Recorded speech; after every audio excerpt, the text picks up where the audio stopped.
Good evening, ladies and gentlemen. Welcome back to an exciting episode of the Jade Mechanic Podcast.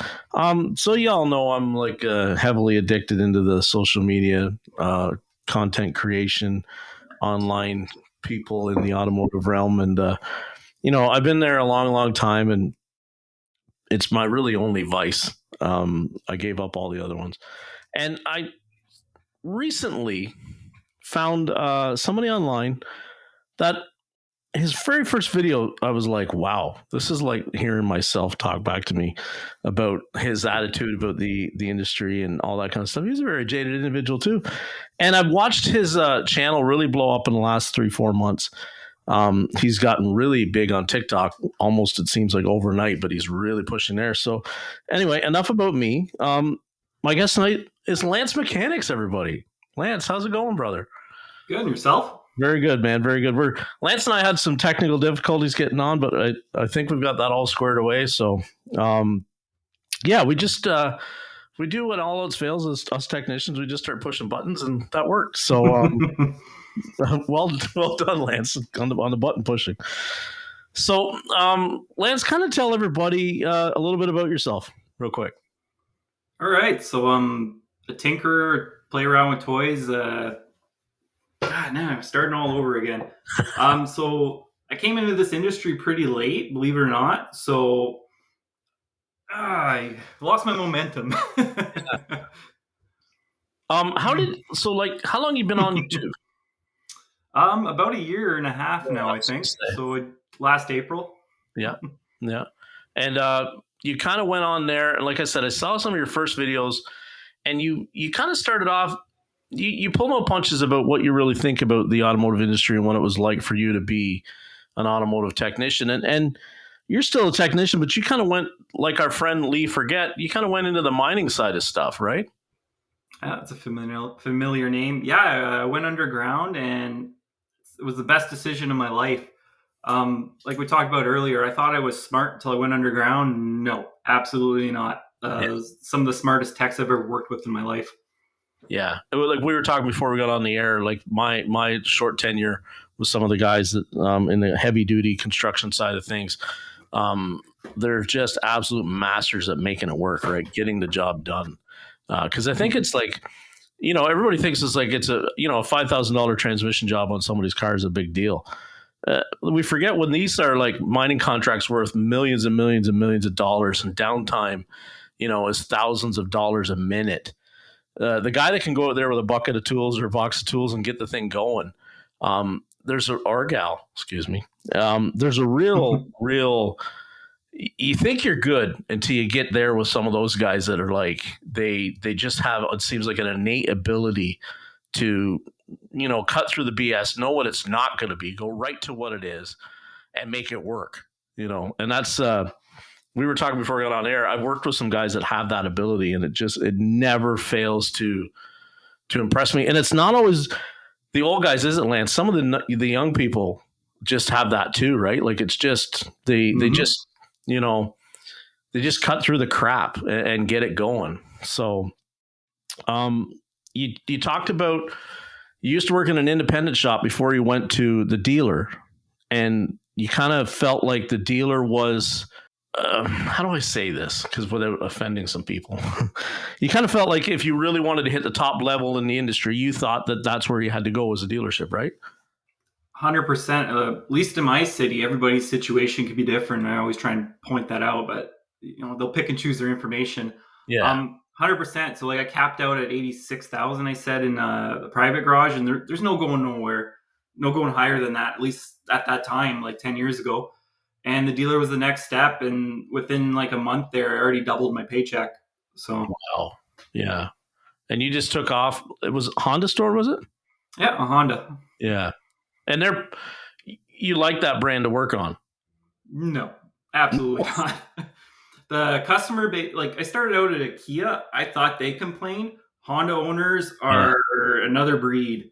I honestly think they're going off their, what do you call that? Not quality. Maybe 20 years ago, they're going off their reputation. I don't think Honda is anywhere near what it used to be. No, 100%. You're exactly right. The reliable, run it out of oil and it would still you could put oil back in it and it was quiet and it was nothing ever happened.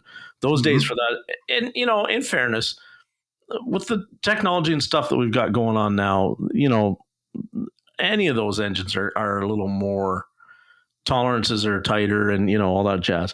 But I mean, yes, Toyota is the same. Toyota, I say the same thing. And people I know that have worked on the brand for like 20 years say the same thing. It is not our parents' Toyota in terms of reliability and good engineering. It is just, it suffers the same myriad of mess that we're all used to, right? It doesn't really matter the brand. I think that's got to do with something like, because you see more and more of common parts in these cars, and certainly not even just the parts, the common technology, everybody's sharing the same tech, so I mean, if one developer gets it wrong and they sell it to 4 other manufacturers to use, guess what, right? You got a piece of crap. So, but well, it's like I tell everybody, the lane keep and departure and ADS and blind spots, it's really only a couple companies on the planet. It's not like every manufacturer went out and designed their own system. No, they just bought it off the shelf. Yeah, well, and that's even like, I can remember, and you could probably remember too, the earlier hybrid systems, like Ford was using the Toyota system, right, to the parts and everything. Like, I mean, it was so, we're groundbreaking. No, you're not. You just went and paid for it, right? Like, you're a bunch of money. When you talked about going to the dealer and the red flags in the first week, kind of fill us in on what was really shocking to you right away. The first thing that you can remember, like, I talk about, I made this job change, and the first job that they gave me was like 4 warranty rims on a Dodge Charger. Like, that'll be etched in my brain forever, right? Like, here's this diagnostic tech that had just started, and the first job they gave him was 4, chrome peeling rims on a Charger. Like, it was, what did you have that kind of was like, what the heck did I do? So their system was, they kind of had a tower that didn't really dispense stuff. He just kind of directed stuff. So you went to your computer in the morning and you hit locate. First job I locate was a 2013 cross tour, re-ring the rings. Automotive started because a couple industry friends and I were hanging out, and we realized that the number one challenge all the shops that we worked with for many decades faced was finding technicians. You hear technician shortage over and over out there, and we're not bringing kids into the industry today, and there's thankfully lots of other companies out there who do focus on that. But we believe that part of the technician shortage is the leakage coming out of the funnel. The people that are working with shops or dealers that aren't treating them right, they're just paired with the wrong environment, with the wrong owners. The technicians, instead of looking for new jobs and new opportunities, decide to leave the industry, or they get jaded on it. And we believe that there's a fit out there for the right techs with the right shops. And if we do that, then they're going to stay in the industry, and we're going to help, at the end of the day, the shortage by keeping technicians in the field. Promotive started just by realizing there's really not that many resources for technicians. Of course, there's certifications that they can get, and they can advance their skill set by doing hands-on training, or they can advance their skill set by testing, but there's not that many companies out there focused on making the technicians more successful in other areas. For example, knowing what their career path can be if they don't want to stay as a technician in the future. I was like, oh, okay. I guess we're going full at this. Which was a big TSB. And I can remember, I didn't work on it, but I can remember, like, people have been talking about it forever, right? That bulletin. And so they just kind of, and I had automated dispatch, loved it some days, learned to manipulate it like we all did, because, and everybody's like, well, what do you mean by manipulate it? Well, the advisors would manipulate it. We had codes where it was like, if you put it down as a waiter, it trumped no matter what. It dispatched to anybody, right? You're nodding going, yeah, your guys played the same game. Doesn't matter if it's a diag, doesn't matter. Put it down as a waiter, anybody can flag it. And then you go out to the advisor and like, can I go for a road test with this customer? They're waiting. I need to hear this noise that she's hearing. Oh, well, they're waiting at home. Mother effer, like, that's not the waiter. So how'd the re-ring job go? Pretty good. It took me like 2 days. Like, I say 2 days, 14 hours. It paid 11 and a half warranties, so it wasn't really that bad. No. Nothing wrong No, with that. just Yeah. like built engines all my life. So it's just like, oh, well, this is interesting. They had a little tool there cleaning off the carbon. And I was like, oh, okay, whatever. Mm-hmm. And then did it like, so the automated dispatch thing, and we were talking about learning to manipulate it. What was the biggest detractor for you for that system? Because I'll share some of mine. So, because I came from the private garage, it's going to take a few parts to get through this. Yeah. I learned within the first day that all the waiters are obviously in the queue first. Those are the first things you're going to locate. You see technicians standing around, looking around, seeing who was locating first. And then they'd wait till everybody went and got keys and then they'd locate. Yeah. I learned very quickly to locate instantly because I got all the off brands, not the Hondas or the Hyundais and all that, or sorry, Hondas. And those tended to pay very well because these guys, they were at Honda so long, they were just scared of anything that didn't have the H on it. And all these jobs I located were gravy. So I'm like, okay, so I'm going the complete opposite way here. I'd get in the morning and hit locate as fast as I could. Yeah. Now, I know what I saw, and sometimes as I saw some guys, and you hear the stories, right?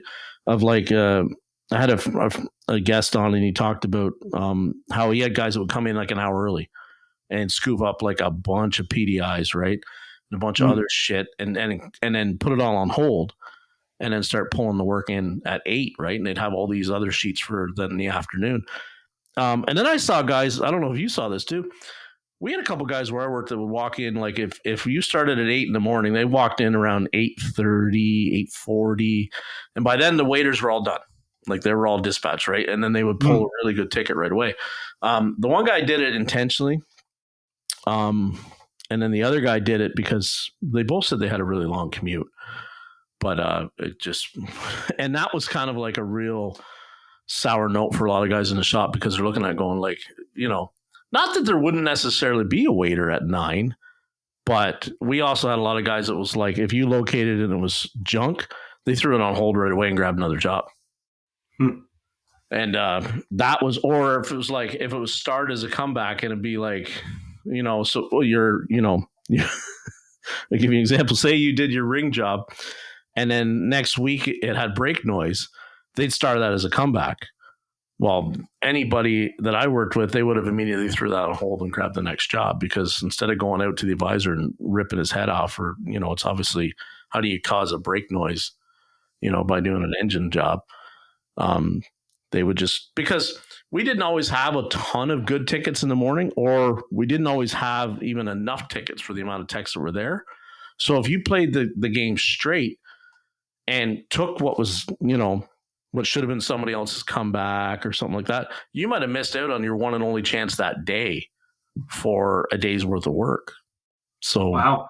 Yeah, we saw that happen a lot, because we had, some days we were busy, like tire season. You're familiar with that as a Canadian, right? There's no shortage of work.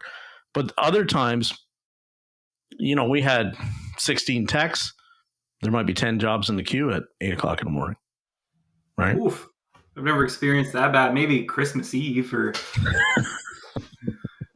I made a vow a long time ago. I wasn't working Christmas Eve anymore. That was, I can still remember a gentleman brought a caravan in, and this would be like, say, 2004, 94 caravan he brings in. I don't know. We close the doors at 4. He shows up at 1:30. He wants a brake inspection done. His culture doesn't celebrate Christmas, so to him it was just a Tuesday. And we prepped the estimate for a brake job, and he drives off. You too much money for me. I go somewhere. I just went over to Canadian Tire, and I was just like, never again. I'm never working Christmas Eve again, because it was like my first opportunity at a halfway decent job that day. The rest of it was like some tires and oil changes and giving people the bad news that like, yeah, you're leaving in 2 hours to drive to Thunder Bay on Christmas. And guess what? You need $2,000 worth of work if you think this thing's going to get there. Right. Like it was bad. So I said, never again. So you liked working on the off-brand stuff, obviously, at the dealer. Yeah, everything.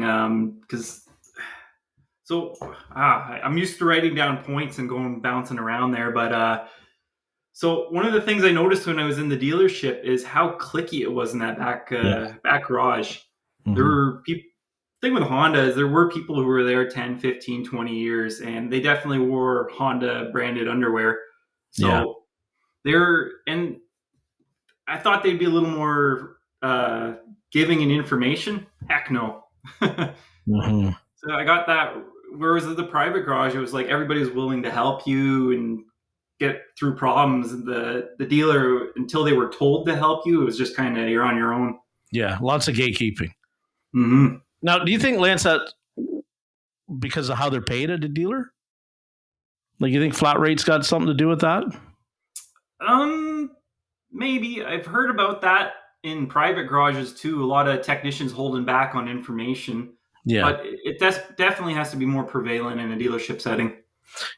I can kind of see both sides of it, right? Because it's like, I've always been the guy that was given the Diag and the electrical jobs to do, right? And you know how that is when it's brand new, it's under warranty, it's an intermittent thing. I can still remember, splices I talk about that would rot and corrode, and they would do wonky, weird stuff, right? Including like you'd hit the brakes and the radio would change stations. I can remember that one.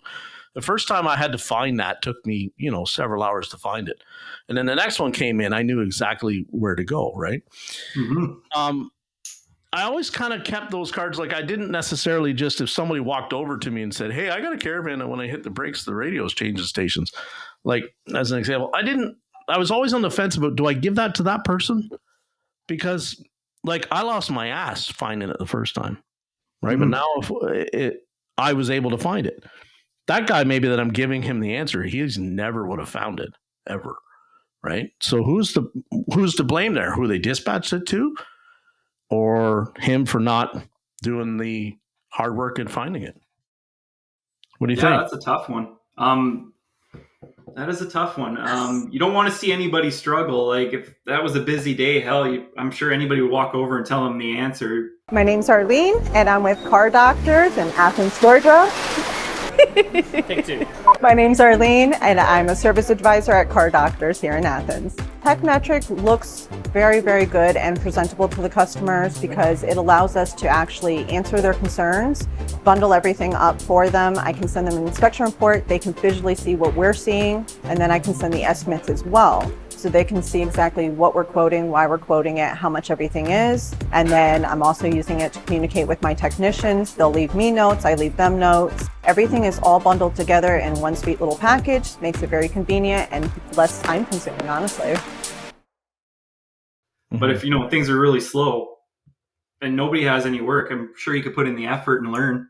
Yeah. Like there is the flip side to this because I notice a lot of apprentices they want the answer, but they don't want to do the footwork to get there and build their skills. So you got to be a little unforgiving that way. I think you still have to let them grow. At least apprentices. If it's a senior technician, I'd be like, Yeah, and because that's the thing. Like the young people get a bum rap, and some of it is because.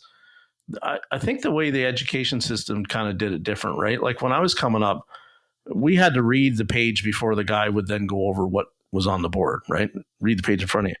Now it's just like, they're kind of like giving the answers and then it's like, okay, you answer back to me like a parrot so that I know you're actually awake. And that seems to be the gist of education. So when they hit the dealership, they want to know what part to install to fix this code or, what fuse causes this to not work, as an example. They're not great examples. And it's like all that answer is in the service information, right? You just have to go and navigate the service information. And I find that that's one of the weaknesses. They don't know how to navigate the service information. They don't learn the system inside and out to find the answer because the answers are all there. And like you said, they want to come over and, we're supposed to be mentoring them, but they just want to be, you tell me where to go under that carpet and find that so that I can get paid for this job. And I see that you're ass deep in, a shit job yourself, but this one's retail and I'm going to go over and do this. And, thank you for finding it when it was under warranty, but now it's retail and I'm going to make a quick 2 hours. Can you tell me where that is? That was kind of always like, I was that one guy that would be like, no, go give the keys back to the tower and I'll get to it. That's kind of how I was. And, maybe that wasn't the right way to be, but that at the time, it seemed like it was just survival, Lance, you know? No, you got to do what you got to do. I always jumped in head first when I was in the private garage. No starts, weird troubleshooting. Same with the dealership. Surprisingly, I love that stuff. Yeah. Came to the point where I was the only one that would touch sunroofs. Nobody else touched them. Yeah. So like they're like, oh, how are you doing them so quick? It pays like 4.5 hours and you got them done in an hour. I'm like, repetitiveness. You just do it and you get better. And some guys just don't. They want to win on every job. You're not going to win on every job. You got to trip and fall a few times and then get better again. Mm-hmm. Yeah, I suck at sunroofs. I think I've done 2 my whole career, and it wasn't because I avoided them. It's just I didn't get the opportunity. And then when I get one, I get really like, you know, nervous about, am I gonna like put a crease in the headliner or shit like that, right? Yep. You know, stuff that you shouldn't be worried about, stuff that you should be just worried about, like, you know, fixing it. But you're always, you know how customers are, right? They're so particular, like, you know, and they notice everything afterwards. Yeah, sunroofs and me, wind noises, and not a fan.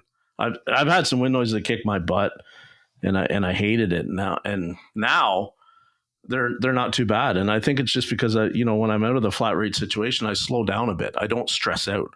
When I'm flat rate, that was always the thing that was playing in my head was, what the hell is this job going to pay? You know, because rewires your brain. People don't realize it. It's taken me years to get out of that mentality. Even when I was building wind turbines, I'm like, let's flat rate this, and they said, whoa, it's by the tower, not the hour, Lancer. Yeah. I'm like, okay. Just slow down. Building wind turbines, what was that like? Incredible. Yeah. Yeah, like just picking up, was in Ontario, just said hell with it, went to Alberta, got a wind turbine job, started climbing the next day, landing components. Everybody was very surprised why I was there. And then I explained what the industry was like. And they're like, oh, well, that makes more sense. Yeah. Do you find that too? Because, I mean, and you get it, like, we're kind of sometimes in our own little world where we put ourselves out there, and a lot of people, that come to talk to us on our socials are familiar with the industry, right? But you probably have had it too, where it's like you go and you meet people that don't, like, I can think of like getting my haircut and talking to the hairdresser about how technicians work and how they get paid. And because, everybody, Lance, has got a terrible, they can't fix my car story, right? Mm-hmm. And then me, I remember going to Christmas parties with my ex and all this kind of stuff, and everybody would just, oh, you're a mechanic. And I'd be like, oh, shit, here it comes. And then you'd have this conversation with them, Lance, about how you're paid and how it works and all this kind of stuff. And they would look at you like with these big eyes and their mouths hung up, like they couldn't believe that we worked in those kind of places and that's how they got paid. They're like, you get paid how? Yeah, flat rate. We get paid like that. Mm-hmm. Why? Well, some days it's really good. Every day? Well, no, not every day. Nope. Did you have conversations like that? All the time. And that's what I'm trying to push through on these YouTube videos, because for every one comment the person understands, there's like 30 or 40 who still think we're paid by the hour. Yeah. And I'm like, well, and they think we're paid the door rate.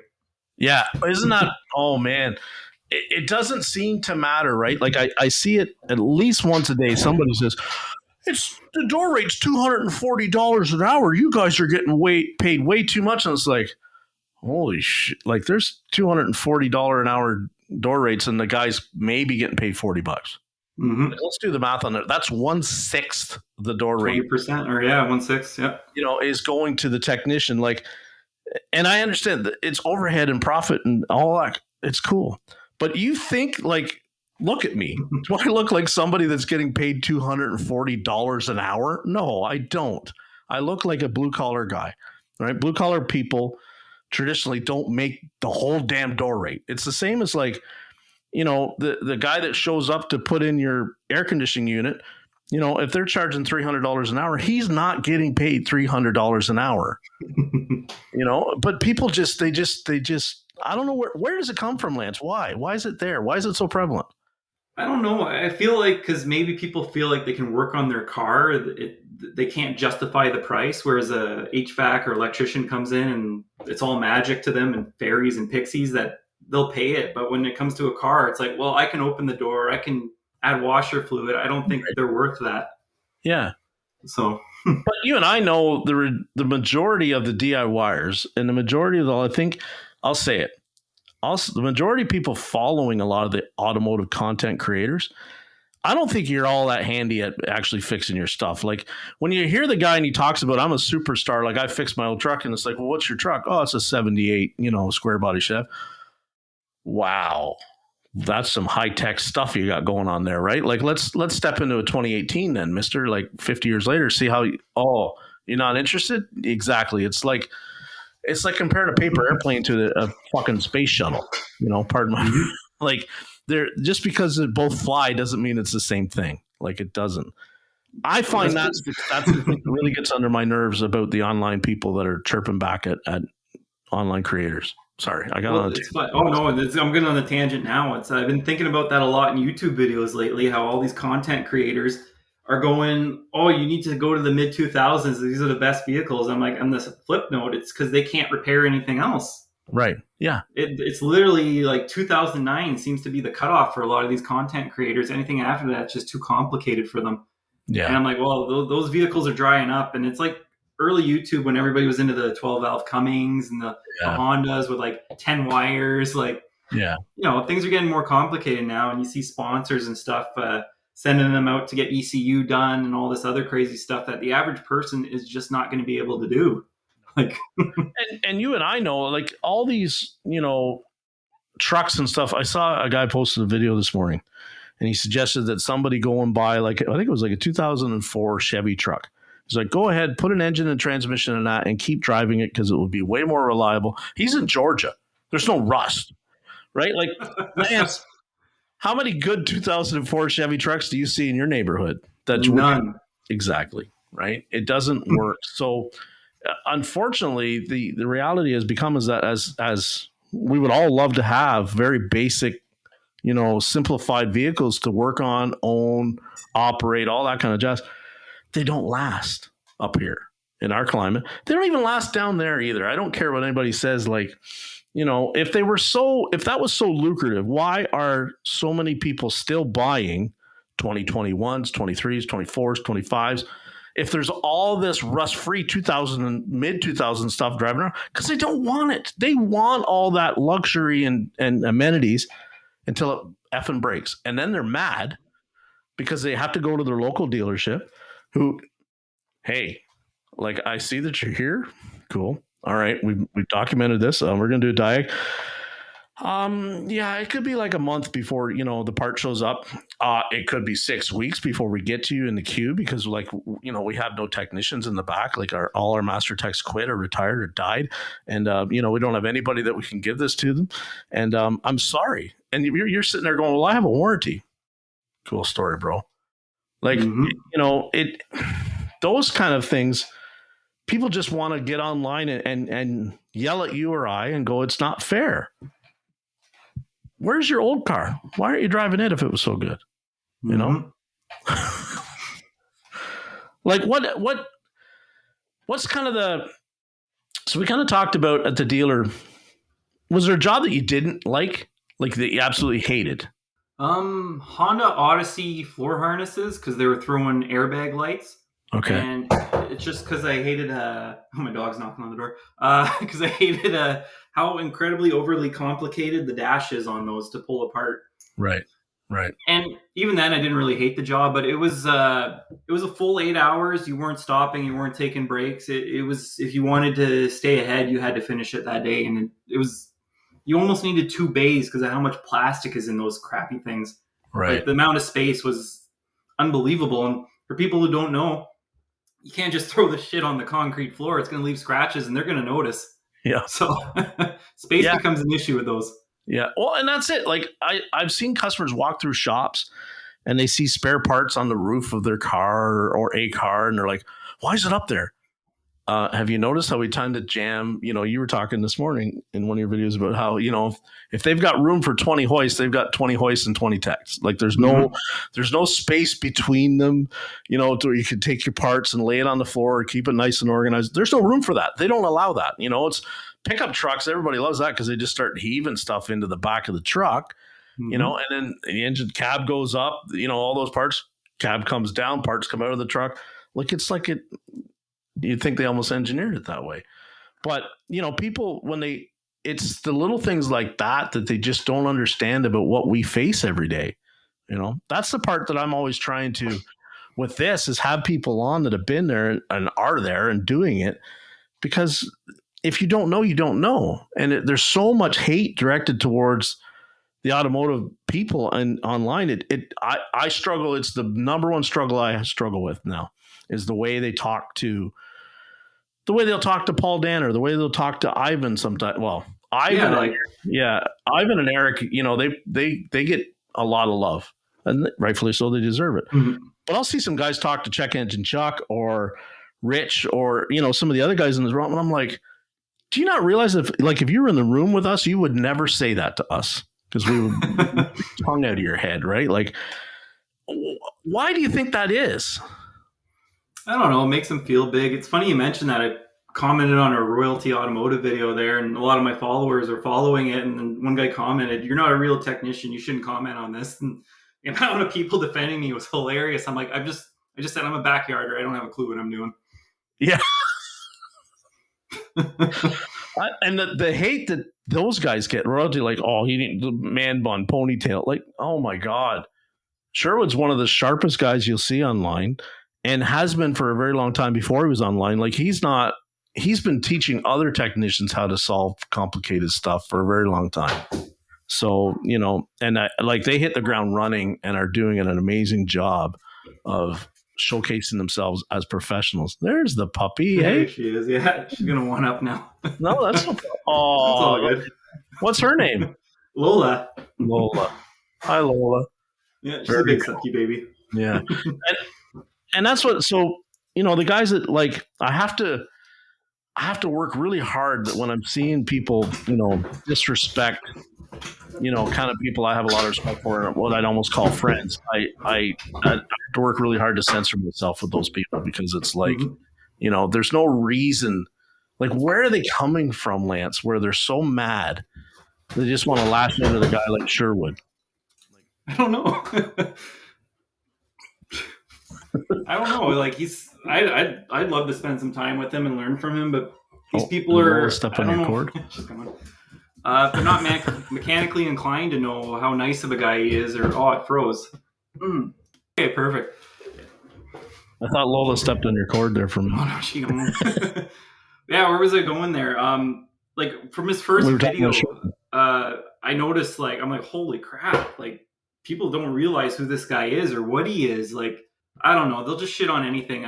People are putting YouTube to such high standards now, and I'm like, it's YouTube. Like, we're gonna make mistakes. We're not gonna be 100% fact, and there's always a fact checker in the comments who wants to get their 10 seconds of glory and 1,000 likes. And I never understood that, especially like the topics that I'll stay away from intentionally is like engine oil, because somebody is always a better expert. You know, it doesn't matter, right? Like, if you say that you put in the OE recommended, oh, you're a dummy, you shouldn't be doing that. And then it's like, oh my God, this brand is better than this brand, and this brand is like, come on, man. The reason the engines are blowing up is not because of the oil, it's because we're leaving the oil in too long. That's for starters, you know, and then we're putting the wrong oil in because of EPA mandates, not because, you know, I have to think the OEs know that there's a better oil to put in the engine. It's just they're forced to put it in to get a few better tenths of mileage, you know, and light off the cats faster because the oil's thinner. Like, bullshit like that. Look at the new 6.2 recall, right? There's a perfect example right there. Oh boy. You know. Yeah. Did you see Brandon Sloan put a video up? One of the blocks has got a window now, right where, you know, you're supposed to he put up one video and it showed where you're supposed to actually mount the microphone, they call it a mic, for the oscilloscope to pick up the bearing, you know, frequency.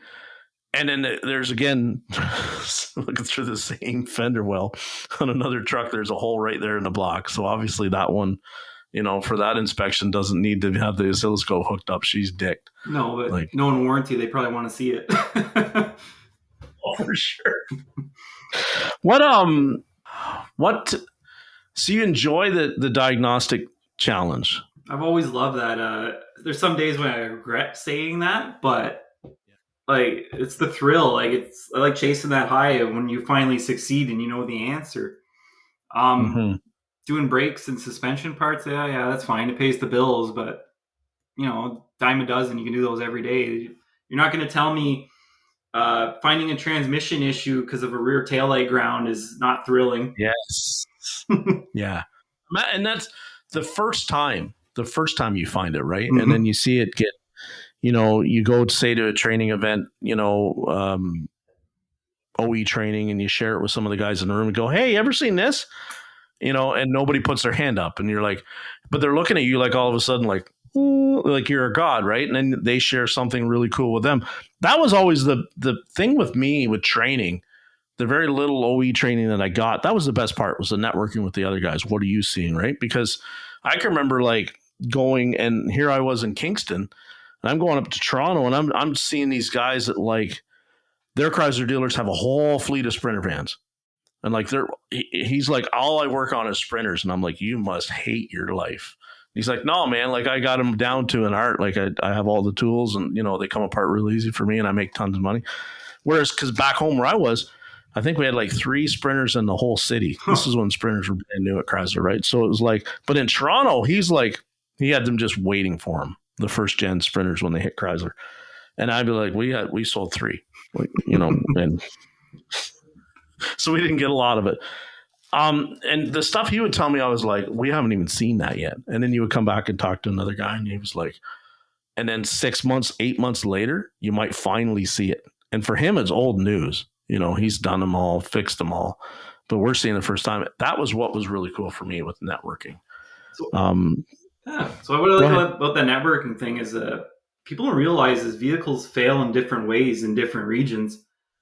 So there was a few years back here where between Quebec, North Bay, and Ontario, Honda had something with their heat riser valves where they all failed simultaneously across this region, and it never happened anywhere else on the planet.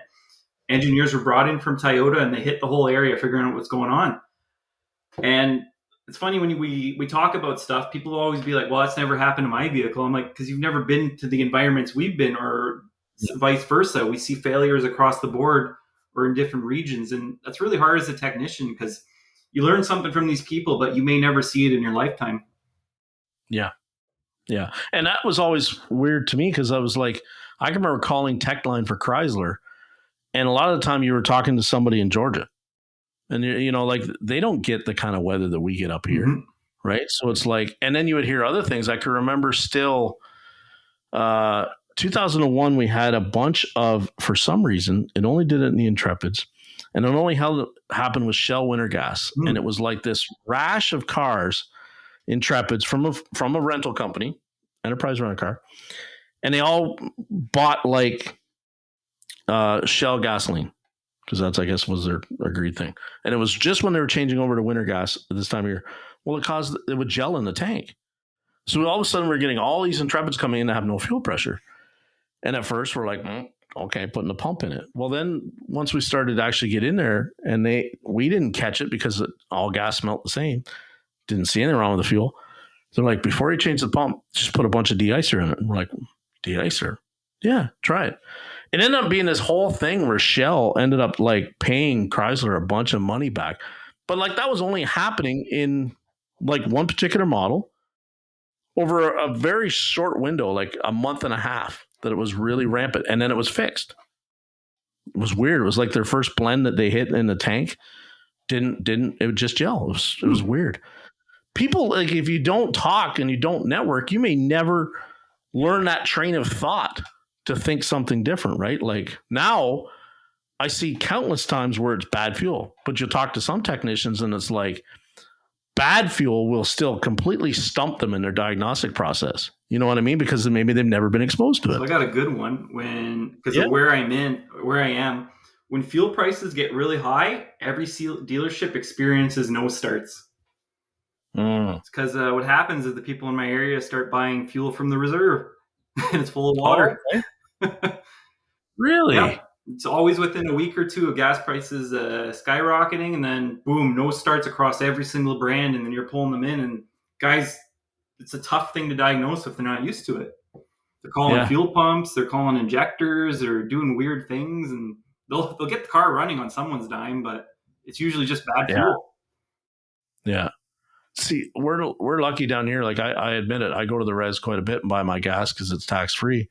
And I haven't had a bad batch yet. Mm-hmm. But I mean, I'm also I fill up at the one station that I know like is always busy, always lined up, and I think that's like half the battle is that doesn't have a chance to get sediment. And have you heard that old superstition? If you see the tanker truck at the gas station, don't fill up when he's there because when he's Stirring pumping it it up. into the ground, stirring all. Do you believe that or No? no? That's probably if you that's probably a good time to get an oil change if they're pumping a new oil into a tote though, and stirs up all the sediment. You get all the benefits. Exactly. What's some other weird things that you can think of that are like geographically challenging for you or like special? It could be the area. Fuel mileage complaints.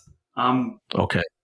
That could be anywhere, but we live in a really cold and rocky and hilly city, and everything's 45 minutes away. And if you're an American viewer, that's hundreds of kilometers or 50, 60 miles.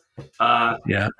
We measure everything in time. So when people don't get their fuel economy what's advertised, unfortunately, they complain. And here nothing's getting what's advertised. So yeah, not even close. Not even close. We're kind of landlocked by rock, so I don't think there's enough highway driving. So I feel like it's more in my city than others because until I went to Honda, I never dealt with so many fuel complaints in my life. It was like twice a day. Yeah. And I get it too. You probably have seen it enough times where people seem to think that when they use the remote starter, that it must run on air or magic. And then they go, I lost 100 kilometers to my tank. Well, how many times did you use your remote starter last week? Well, every morning. How long did you let it run? 15 minutes. Okay, so let's do the math on this here. 15 minutes times 5. Wow. Let's think about this for a second. Sally, you ran your car an extra hour last, at idle. Do you think that might account for the fuel loss? And they look at you like you're crazy. Mm-hmm. Like it runs on fuel. I'm sorry. And it's especially I'll say this. I've always been a believer that like the fuel map when it's running at idle on a remote start isn't probably the most optimized. Now I understand the oxygen sensor is still in play and all that kind of jazz, but you know where I'm going with this, right? It's going to run pretty rich for quite a while to warm the car up.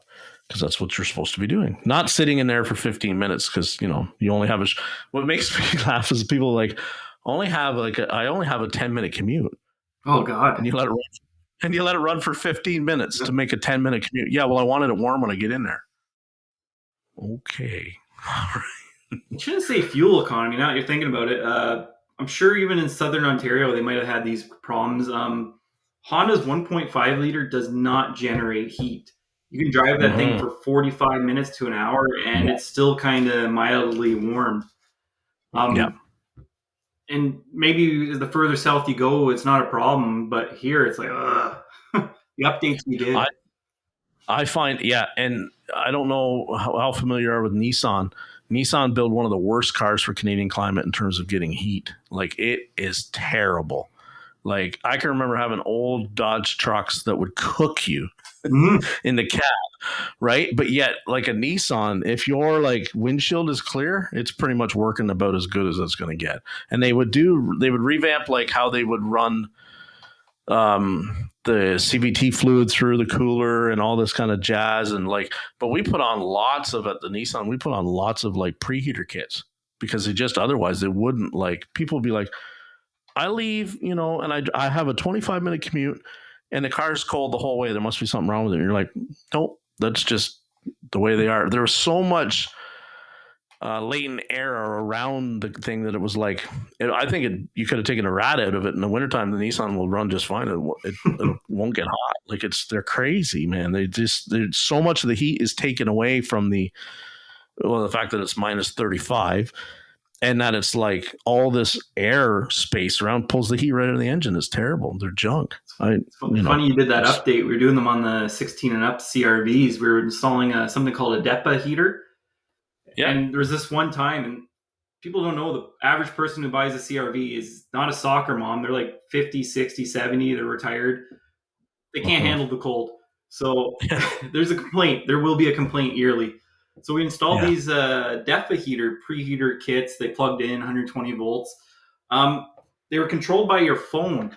So I went through the whole process. I installed it. I go up to the front. I'm going to show the customer. I'm like, hey, can I see your phone? And he's like, I don't have a phone. I'm like, 1 minute. I went to the back and laughed so hard I couldn't keep a straight face. Went to the service manager. I'm like, you deal with this. I can't do this. And I'm like, because all that was pointless. Like, Well, how are they going to control it now? They can't. It was all wirelessly controlled.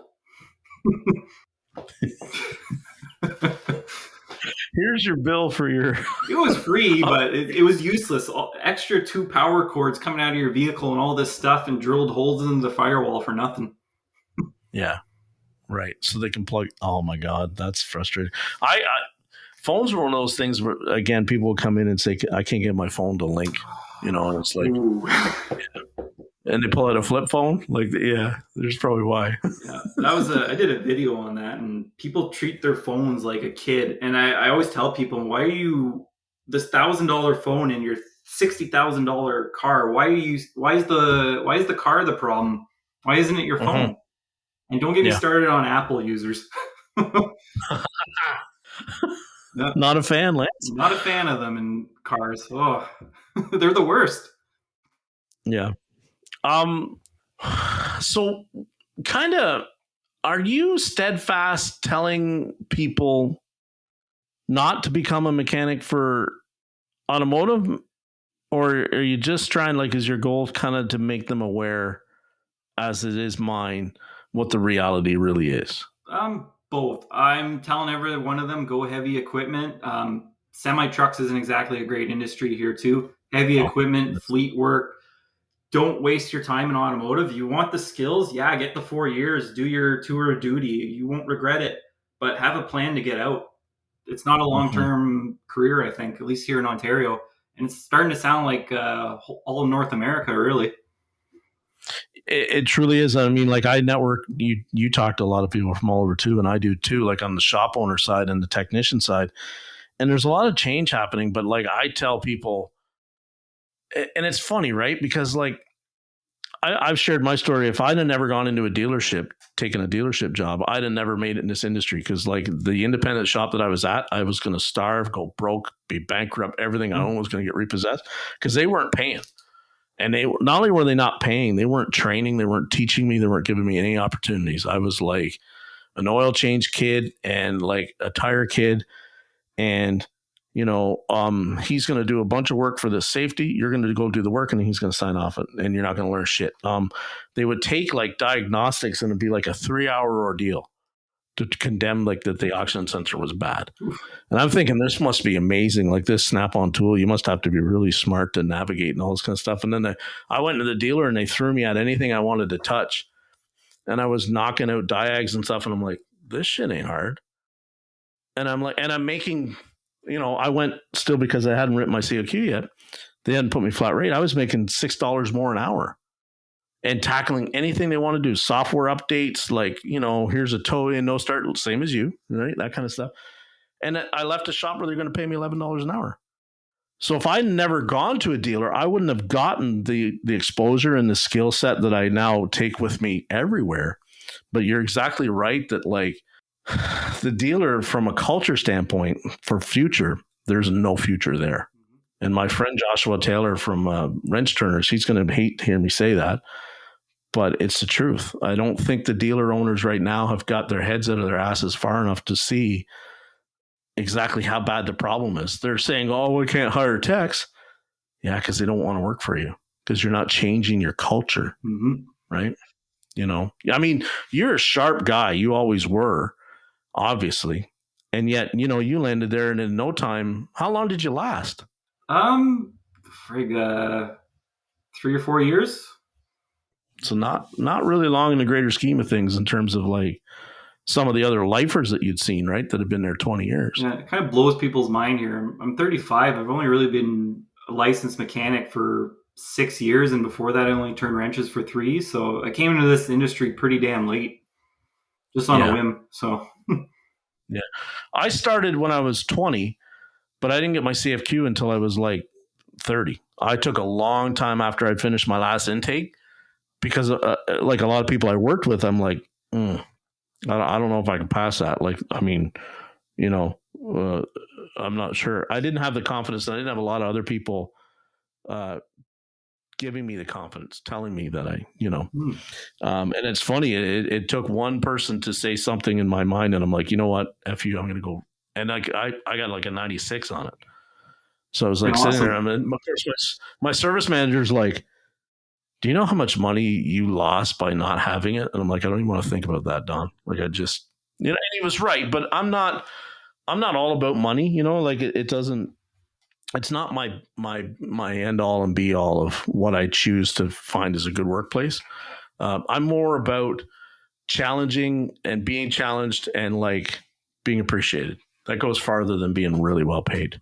You know, well pay is good, but like it was the culture of the dealer that always killed me, you know, because even if you made 12 hours or 15 hours or 18 hours, if the guy that you didn't have any respect for was consistently hitting 20, you felt like you were getting screwed, right? And that I think is what plays into us. And the dealers, Lance, you know it, they pit each other against, they pit you against each other. Oh, 100%. All the time. You know, this is bad. Like, I'm sure when The Apprentice, there's a lot of technicians who worked with me, and so we did a tool talk in the morning, and she'd do something called right sell hours, and it was all there in the open.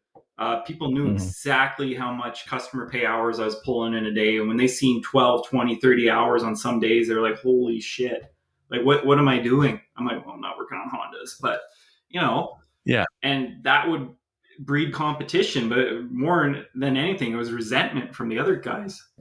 So, but they didn't want the jobs you were doing anyway. No, they didn't want to touch the upbrand stuff. And well, towards the end, when they realized how good it was, they started, you know, fighting for it. But I was already on my way out at that point. But yeah, like they don't want to touch it. You don't want to learn. Like they're Honda. They were born and bred Honda. They're not going to know what to do with a Ford. So yeah. Now, that off-brand stuff, was it coming in because it was like you'd sold it as a used car at the dealer? Basically or used cars. Yeah. They sold a lot, and they offered, was it Tri-Core, Extended Core, whatever, all those friggin' shitty aftermarket warranty things. And we basically raped them. So, yeah. But usually you had to do a video, so it wasn't dishonest. It's just, well, you know, like play here, play there. Your tires are worn, and it was pretty damn easy at the end of the day, especially on Dodge products. Yeah. Dodge and front end, I have some friends that made a ton of money on Dodge front end. A ton. They loved it. And I mean, we all did. We were all kind of front end at the Dodge dealer was like, we all were good at it. We were all good at it. Like we knew the squeaks and the rattles and, you know, like how fast can you do sway bar bushings? Well, 12 minutes, you know, like, I mean, we were rocking.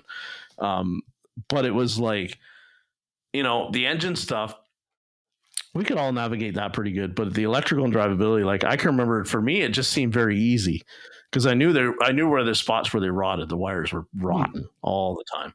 And everybody's like, I put a tip them in it and it still like doesn't work. And I'm like, yeah, because it's not the tip them this time. I know it can be. I mean, we all had a known good tip them on our cabinet that we plugged in if you were really stuck, but they never knew that like just down from the connector, the wires are rotten right there. That's, you know, many AC complaints with the tip them. And I found you mentioned rod, and I started to think as I became a technician, troubleshot shit is half the stuff you see out of warranty is from a dealership tech poking and prodding for issues unrelated to that somebody pays for down the line. Yeah. So it still makes me cringe when I see guys grab a razor knife and go to the side of a harness and run down the harness.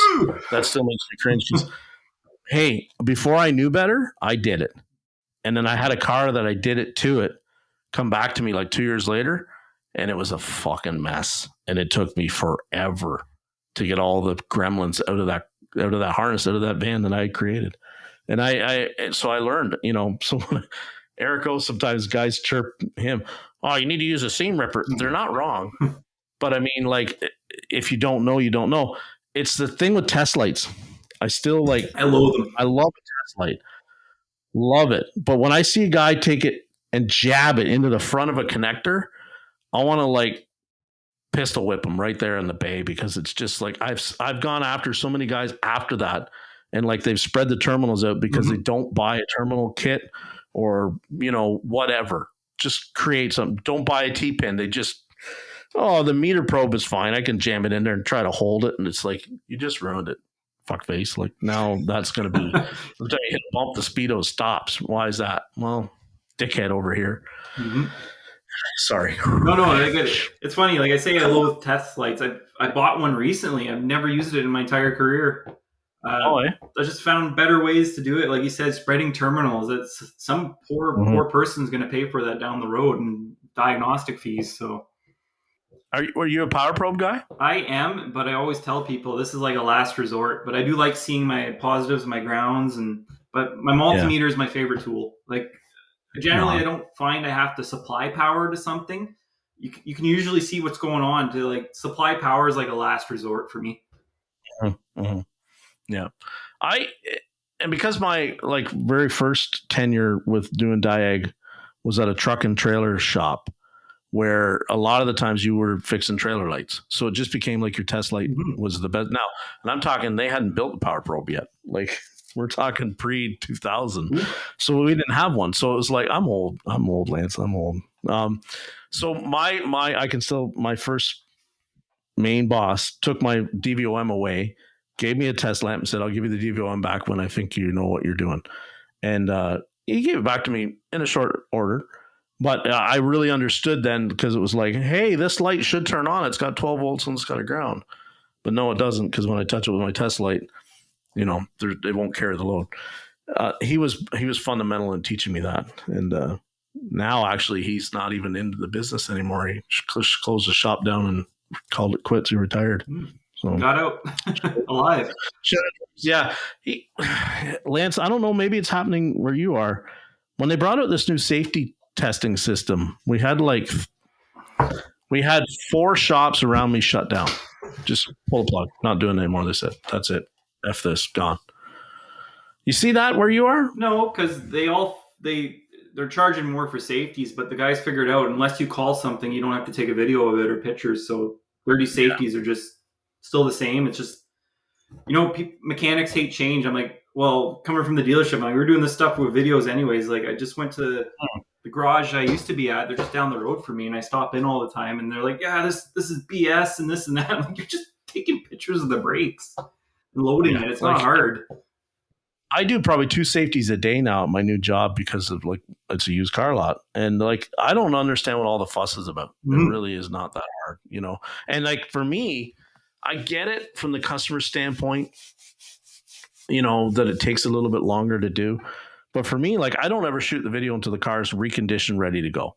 So all my videos look the same. They look like there's new tires, new brakes, or there's passable tires, passable brakes, and the video all looks the same.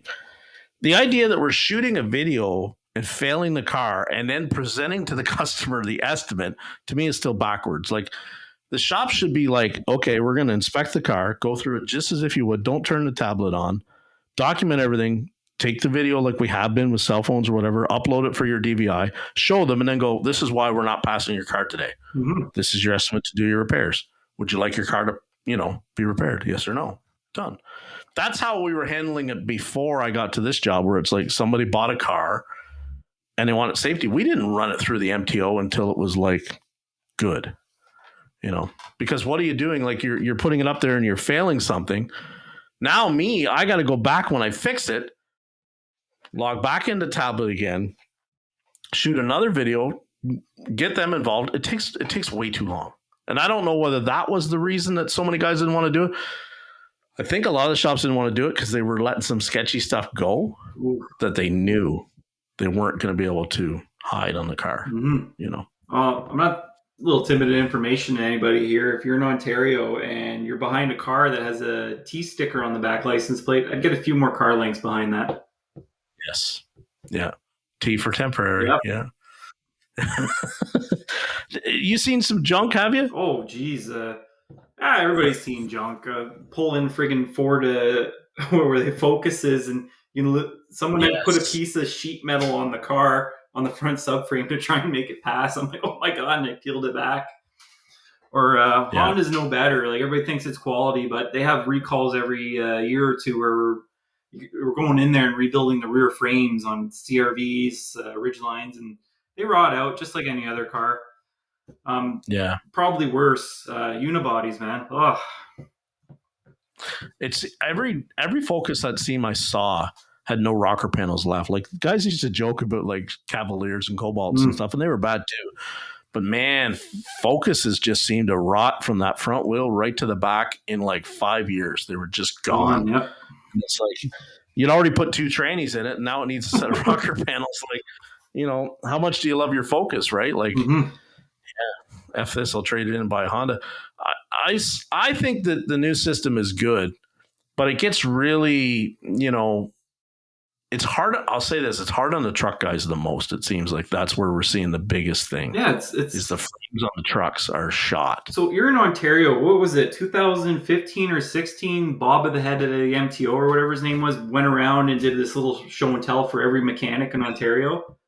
I remember him saying, "A true safety will take you 4 to 6 hours. You're never going to do it." I'm like, well, then why would you do that to us? He's like, nah, whatever. I'm retiring. Screw you guys. Go fuck a cow. Like, that's our government. Oh, and he's not wrong. But to me, it's like, if I have to pull the dial indicator out to know whether it's got enough play to fail it, it fucking fails. No play. Because if it's got play now, it's going to have more play tomorrow. Mm-hmm. And if I drive it down a certain street and hit a bunch of potholes, it's going to have a whole lot more play in an hour. There's no point. And that's what I think he was getting at. He says it should take 4 to 6 hours. Listen, it's me signing it at the end of the day. If I'm not comfortable signing it at 3 millimeter on your tire, and I had Mike on from 3D Auto, and we just had the episode actually just dropped on Tuesday. We talked about this, and I said, I don't care that 3 mils on a tire passes. I don't pass tires with 3 mil. 5 is my cutoff, right? If it's under 5, it's getting tires. Mm-hmm. That's just the way it is. The one I pulled in a 2018 Durango Hemi RT. Love it. Love driving it. It's fun. And it comes from Toronto. It's down here. We bought it at an auction. We're getting ready to recertify it. It's got 2 of one type of tire on the left-hand side and 2 of one type of tire on the right-hand side. It's got Bridgestones on one side and Happy Longs on the other side. Toronto, right? It's an Indian tire. And it's getting 4 because it's like 6, 6, 5, 4. It's getting 4 new tires. And they're 20-inch tires. It's not going to be cheap. Oh, well, they pass, sure. Am I going to put my name on that? No. Does it make the company look good when we put stuff like that into the lot? No, it does not. No, it's a comeback. So that's the other thing. Yeah, it's a comeback waiting to happen. And that's where, these people with their safeties, and it's like, I went and bought this car and now I need it safetied. I feel for them. I really do, because they haven't clued in yet. And I don't know if they're ever gonna. That if it didn't need anything, that person A would still be driving it, or B, they would just go ahead and safety it for you, because they'll get way more money when they sell it safety than when they sell it not safety. So there's a reason it's not safetied, and it's probably rotten. Well, it's funny you mentioned that. The one thing I see in like Kijiji ads is selling, $10,000 or 11,000 certified. I'm like, well, safety doesn't cost that much. They're using that as a deterrent because it probably needs more than that. And in between the lines, right? We'd finished off a 2014 Jetta today. And just to get it, so again, just to get it like it needed struts, tires, brakes, blower motor resistor, AC still doesn't work, all that. We're up over $5,000 into this car on a 14 just to get it to work. Yeah. And again, the salesman's flipping. He's like, oh my God, I'm not there's going to be nothing left. Hey, what did you think when they bring you a 14 volt Jetta and here's the thing for me, there's a reason they didn't take it to the dealer and trade it in on the new Jetta they bought, because they knew it was fucked, and they knew that the dealer wasn't going to give them squat for it. You gave them more. That's on you. That's not on me. I still have to make it what it needs to be to go out for sale. Hey, win some, lose some, right? Get you on the next one, bro. So does your car lot or wherever you are do a pre-inspection? Like most dealers now, No. they'll pay a mechanic just to go over it for that reason, and then they'll come back harder on the poor customer. We don't. We're only 2 bays, so we don't have the room. So the big thing we have to do, Lance, is like, and I didn't know this was a thing. When we take delivery of it, we have 48 hours. If we see something, drive something that wasn't disclosed when we picked it up at auction, we have 48 hours to get rid of it, and no penalty to us, right? It's mediated or whatever. And we did. I drove a Caravan and arrived at 8 a.m. yesterday. I drove it an hour later. Transmission was condemned. Gone. No penalty. If we keep it more than 48 hours, when we take it to the auction to get flagged again, we now have to disclose. And of course, we're going to lose money on it because whatever we paid for it, we won't get back when we go to get rid of the auction when we know it has a transmission issue. So I didn't know that was a thing. So we really wish that the salesman would all be like, hey, stop what you're doing. Go find that spare hoist. Throw this vehicle that this customer's thinking about trading on it, and let's look at it. It does happen once in a while, Lance, but most of the time we're so slammed trying to get the stuff out that we don't have the room to do it. So it's like I tell the salesman, if it's got a check engine light on, if it's got bald tires, start adding lots of money to take off of what you're going to give it to them, because check engine light is not going to be a gas cap thing, Bald tires mean that it's a really neglected vehicle, right? Because behind bald tires are probably bad brakes, and just on, and turn the air conditioning on. If that don't work either, don't buy it from them, because that's your 3 big hits right there, especially with the new refrigerant. Like, we don't even have a machine that services it yet at this shop. Well, so it's like everything we do that's 1234 is sent out, and they're not gracious to us when they charge checking out, right? Like, it's $200. No, at least that sucks. Tell them invest in the machine, but the good news is it's flipping back around. Our 134 is coming back in. Yeah, and thank fucking God, because I think and again, I don't want to put anybody in blast or rat my fellow people in the industry, but I have talked to guys that have converted 1234s to 134, and the car works fine. So is this surprise anybody that's coming back? No, because like the 1234 thing doesn't work. I hear, maybe you can attest to this, I think it's the reason a lot of the EVAPs are getting done in Hondas right now. Yeah. So in conventional. Yeah. So southern states, I didn't know something called Black Death in AC systems. I've never seen it or experienced it this far north. Yeah. They get it. The thing I noticed with Honda is R1234YF or whatever is such a small molecule, is it'll leach through the aluminum and not leave any dye, but you may get a residue. And, we're always trained to look for residue, but I mean, like, a little dot will bleed the entire system out, and that could just be a bug juice. You never know. You got to really look at it. So, yeah. Sherwood from Worldy was just talking about that, and he was talking about how, and I saw another post where it's like some of the condensers are made out of such thin metal now that they're just getting these porous looking holes, and everybody's like, well, that looks like somebody poked a hole in that. We're having it right now. We've got 4 in our rental fleet Caravans, and we sent them all back to the dealer, and they don't want to put condensers in them because they say, oh, it looks like somebody, it's a rock chip.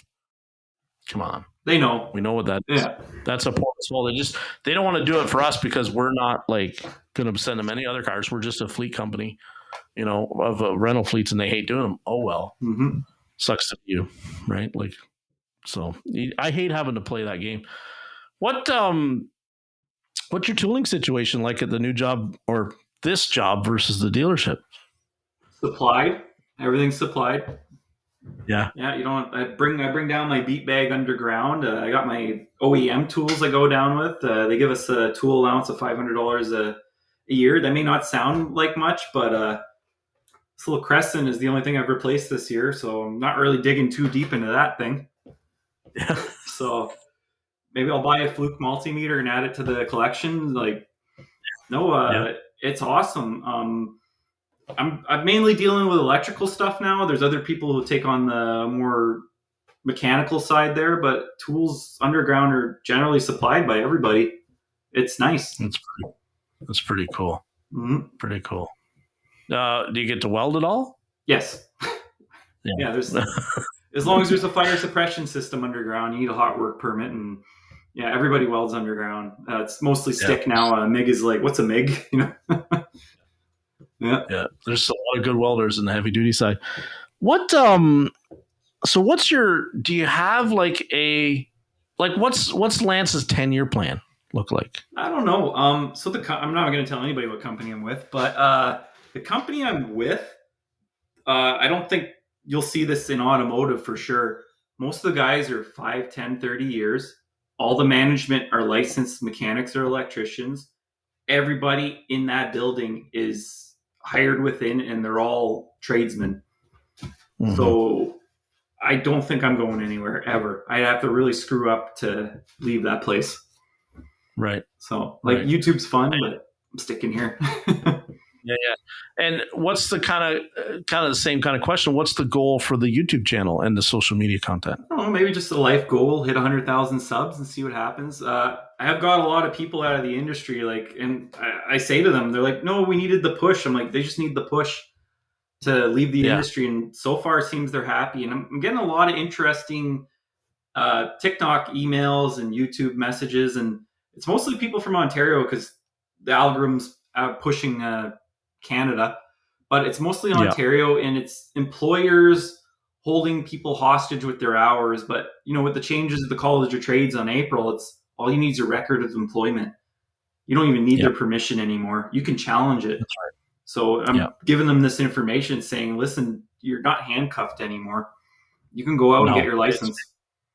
And that always pissed me off, because you would see how the government would subsidize their wages, right? Which was already meant that we could keep them on the lube rack forever and actually make it cost effective, because we're getting 25% of their wages covered as an apprentice. Mm-hmm. And then now you see it's like, oh, if you leave, F you, you're not going to be able to go. Right. Thank God. So the young people that you're talking to, that you've kind of given them this push, are they going into the heavy duty side, or are they leaving wrenching altogether? They're not leaving wrenching altogether. A few of the people said they found fleet work immediately. They didn't even have to wait. They were hired on the spot. And I'm like, oh wow, I didn't think it would be that easy. The other ones are looking into mining. But it seems like fleet's the number one where people are just getting gobbled up like that. Yeah. Yeah, it is. Cause I did my stint at Fleet and I didn't mind it. It was, it was kind of had some of the pluses of, you got to know the vehicle well. So it was it kind of became routine. Mm-hmm. And then, you weren't doing the dealer culture flat rate bullshit. That's what I loved about it. I just showed up, fixed what had to be fixed, fixed it as fast as I could, because they needed it. They needed it now. And that was it. No problems. No, I wonder if I'm going to make any money today, because it's Christmas Eve and how many cars were here, but how many cars are really going to come in, right? That kind of shit. My goal for me is just I think it's the same as yours, is to always keep having the conversations and the technicians to realize I'm not saying get out of the industry, but I can't wave the flag as a dealer is a great place for a technician to go start at. I can't say that it is. No. I really can't now.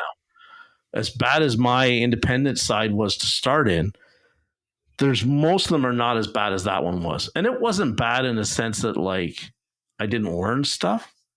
I just he was $60 an hour door rate in 2000. He was paying me $10 an hour.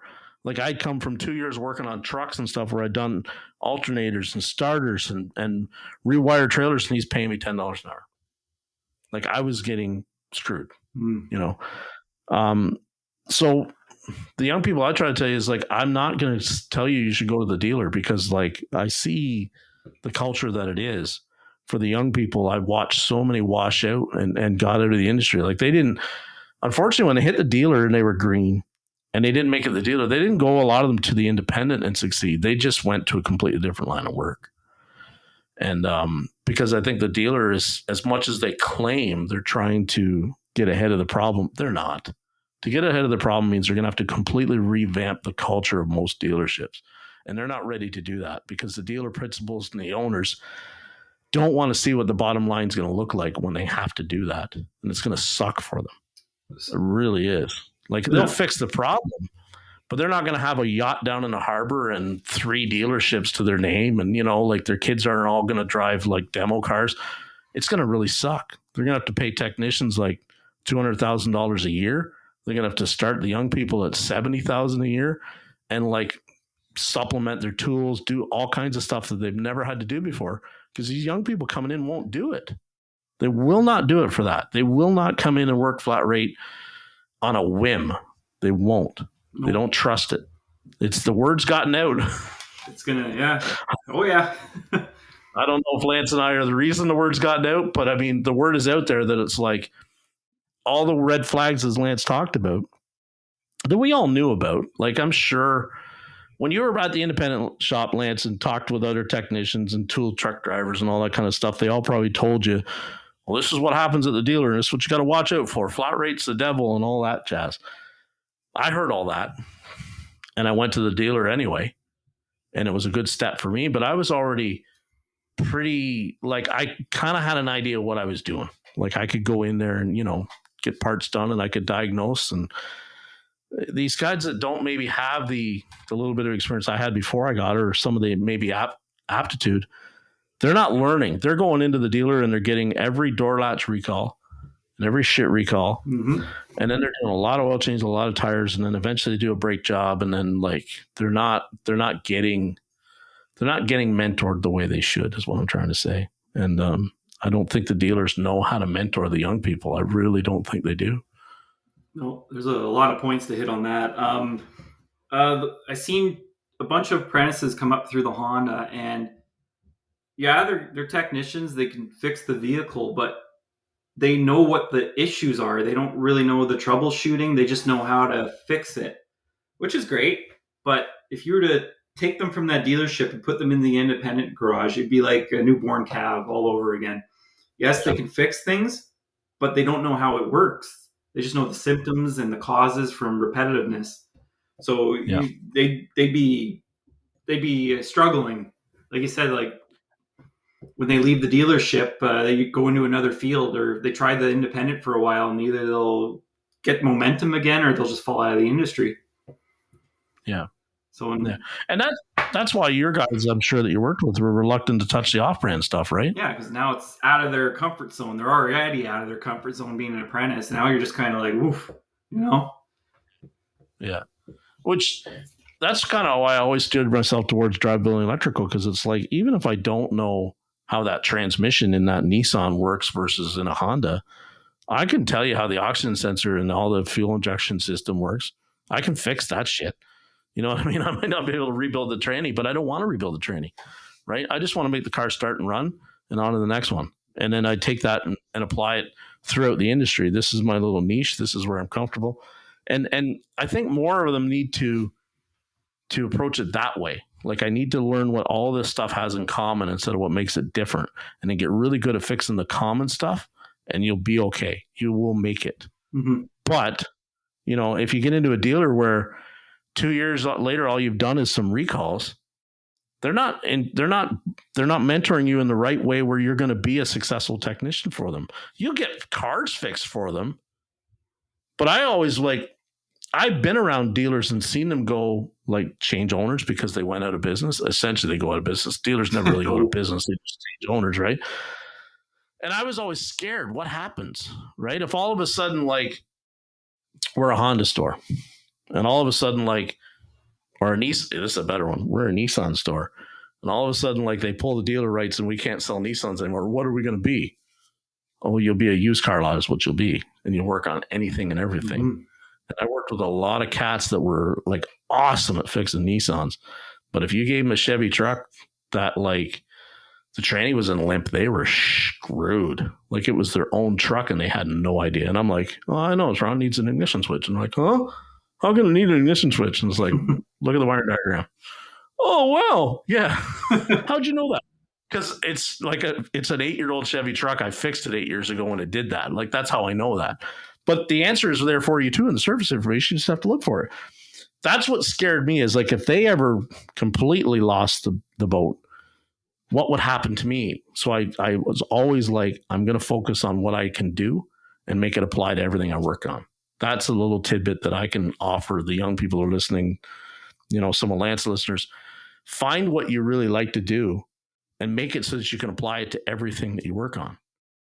And then you'll have your skill set that you'll take with you. Like, because Lance is good electrical, and what Lance can do, he can apply his fundamentals that he learned a long, long time ago on mining equipment, right? If Lance had just been a transmission re guy at Honda, oh geez, might not be very good in a mine right now, would you, Lance? Nope. They don't use transmissions like you think. So that's something to think about, guys and gals that are listening. Is like that's why I keep advocating to push yourself to be a diagnostic tech. And like we've had some conversations as of late on here about like we glorify those guys too much, or gals that do that. Well, yeah, we do, but the reason is because like they can. Well, no matter where we throw them, they can land on their feet. The guy that just did heavy line, he's going to have a tougher time if all of a sudden he has to make a lateral shift like Lance did. He's going to have a tough time. He could make it. He'll have a tough time. But if you understand Ohm's law and Kirchhoff's and all that, you're good. You're good. Just apply it. Make it work for you. Mm-hmm. Lance, any closing thoughts other than like, people don't hate on Lance because he's telling people to get out of the industry. That's not really what he's telling them. He's just telling them to get away from the automotive side of it for a while, or even more so the dealer side of it for a while. So, closing. Would you like? Oh my God, we need 3 hours for this. Well, take as much time as you want. You're not on a schedule. Oh, no, I got all night, but there's so many points I still want to hit on there. But man, it's mostly related to Ontario. But I'm going back there a little bit. There, the whole dealership trying to catch up with apprentices and help the industry. I already know they're using AI models and efficiency charts, and they're doing everything they can to squeeze out everything they can from a tech. And the next step is to get less experienced techs in there, as crazy as this sounds, so they can get more profit per hour on the warranty and the customer pay jobs. So I don't personally think they're ever going to try and change that model. They'll go on the news, say we need technicians and all this, and there's a shortage. We want guys with electrical, but we don't want to pay them for their experience. Like I said, I don't think that's ever going to change. And especially with these super dealership owners, there's probably maybe 11 across Ontario. They basically all own the same dealerships. Yep. So generally when you get blacklisted from one, you're kind of pushing yourself out of the market, especially in a large city. Yeah. And I can tell you, I have a friend that like I worked with him here in Kingston, Ontario, and he moved to Nova Scotia. And there's a dealer group out there that it's even worse than what we've seen in Ontario. Like if you work in one of their dealers and quit, you might get a chance to go to another one. But if you don't make it at two, you're not working in a dealership in that province because they own them all. They own them all. And it don't matter the brand. And like there's some big names in Ontario, right? We can throw them around. There's, I'm not going to name them because I don't need that headache. No. But like Lance, you've seen the same thing, right? Like eventually I saw it in Ottawa because a lot of the groups started there. If you worked at the Chevy store and then you went and worked at the Ford store, you weren't going to work at their Dodge store. And I saw that when our Nissan dealer got bought here in Kingston, there was they took all of us except for one tech that had worked at the Ford store before they bought the Nissan store. And when they saw him working for us, they're like, we don't want him. They already knew what he was like. He had some issues, but he could have been fine for them to fix cars, but they didn't want any part of him. So it's something to think about, guys. Like he's not wrong. The AI thing is interesting because I've talked about it. I can't remember if it's Volkswagen or Mercedes or BMW, somebody. Now they're going to, the whole VR helmet. BMW, they were advertising that in 2012. It was going to be the next big thing, the BMW glasses, highlighting where you should do and do what. Yeah. So they literally will want somebody that has no clue what they're really doing. But it'd be just like us doing our safety inspections with the tablet. Okay, shine the light over there now. All right, I want take this wrench and part number blah blah blah, install it in this hole. Click. Did you hear it click? Good. Now the repair's done. Oh, look, you were too long on that because the timer was going. Try to go faster next, and that's how it's going to be for these guys. We're going back to what we were talking about at the beginning. Guys that could just go out and make it work, get it done. The dealers don't want any part of that. No, they don't want any part of it. So. Yeah, it's tough. It's gonna be tough there for the next couple of years, and like in my area, the private garages wages are going up. Flat rate is still a great way to make money. I can't deny it. I made a killing on it, and I won't deny that when I left the private garage, my skills went up at the dealership because I built that base, and now I was tackling things I've never seen, or I'm probably never ever going to see in a private garage. I always tell people. Dealership techs eliminate 99% of the problems you're going to see in the field, and the ones that do escape end up at a garage and the guys are banging their head against the wall. And a lot of time it's just updates or weird routing and things you can't comprehend. Who would have ever known if you told me a few years ago that to get rid of an evap light, you had to put a little piece of tape in a right rear corner of a harness on a friggin' CRV. That will get rid of your evap light. Things you'll never ever see, but if it does make it out into the field, you're going to be replacing entire components. Yeah. And you touched on something right there, which is a really unpopular opinion, but I used to say it all the time. And dealer techs get a rough rap. They really do. Some of it is really deserved. But like the stuff that when I worked at the dealer that I would see come to me from the independent shop, like, oh, I had it to my guy and he can't figure it out. And I'm like, are you serious right now? He couldn't figure this out? Mm-hmm. Like, and that's not me bragging or trying to run them down. It's just like, and again, I didn't have to know all the other makes and models and how to fix them. But I mean, like, I remember a Nissan that had like the interior was gutted. It had 3 ECMs on the seat. It had the fuel pump was like half hanging out. Like this other shop was trying to fix this no start for like 3 weeks. And finally they towed it into the dealer and they were convinced that they couldn't get an ECM to work for it. And I cranked it out in the parking lot and it sounded off when it was cranking. And I knew it was off. It sounded off. And it had no codes and the battery kept going dead. It was, just a clusterfuck of a car. And I unplugged the cam sensor and started it and drove it in. And they're like, the guy is still, the shop owner dropped the car off was still there. And he's like, what did you do? I said, I unplugged the cam sensor. And he's like, well, what does that mean? I was like, well, it either means that the cam sensor is bad or it can't be bad. I put one in it. Or I said, or the engine's out of time. And he looks at me and he goes, well, I don't have a code for engine out of time. I go, okay, it's not out of time then. That'll be $100. Thanks. That was my hour diag that was authorized. And that's what it was. Like, it was the first time he'd heard the car run in 3 weeks. Like, do you mean to tell me that me as a dealer tech, like, that's not more value than all the shit that he tried? Of course it is. Of course it is. Had I done that trick on that car before? No. But I had done that trick on other cars, other makes and models, and it makes the car run. Mm-hmm. And they're like, and all the other guys in the shop, again, because they're mostly were like that brand, they never thought to do that. They would have gone through the whole thing of, whatever, testing it out. And, cam sensor must not be bad, so it's got to be. And I'm just like, let me try this, because I've done it for Dodges for years. And so when they say, the dealer tech is just this or just that, we fix some stuff that like Lance was saying, the aftermarket never even sees. And sometimes it's like it's handed down from engineering. We don't even necessarily know why it works. We just know it works. But it doesn't mean that we're dumb. It just means that like we get in our own little, we get put in a little pigeonhole. And, you do the same thing over and over again, repetition, you get really good at it. And then unfortunately, sometimes that gets stagnant or we go somewhere else and all of a sudden somebody thinks, oh, you're not that good at what you do. My brothers and sisters, I've worked on the dealer. There's been some bad apples, sure, mm-hmm. but they were all really good at fixing that car line, really good at it, and I think that's value for a lot of shop owners out there that are not really looking at. They just paint us all with a broad brush and think we got a bad attitude or we're sloppy or we're not, man. You pay us the right way, we'll be golden for you. It's just, like you said, like Lance said, sometimes you get it in your head too, right? Like you're thinking all the time about time. I still struggle with that. I still watch how long it's taking me to do something. Where I'm working right now, nobody gives a flip. They don't care. They're not even watching, But it's hard, isn't it, Lance, to unprogram yourself?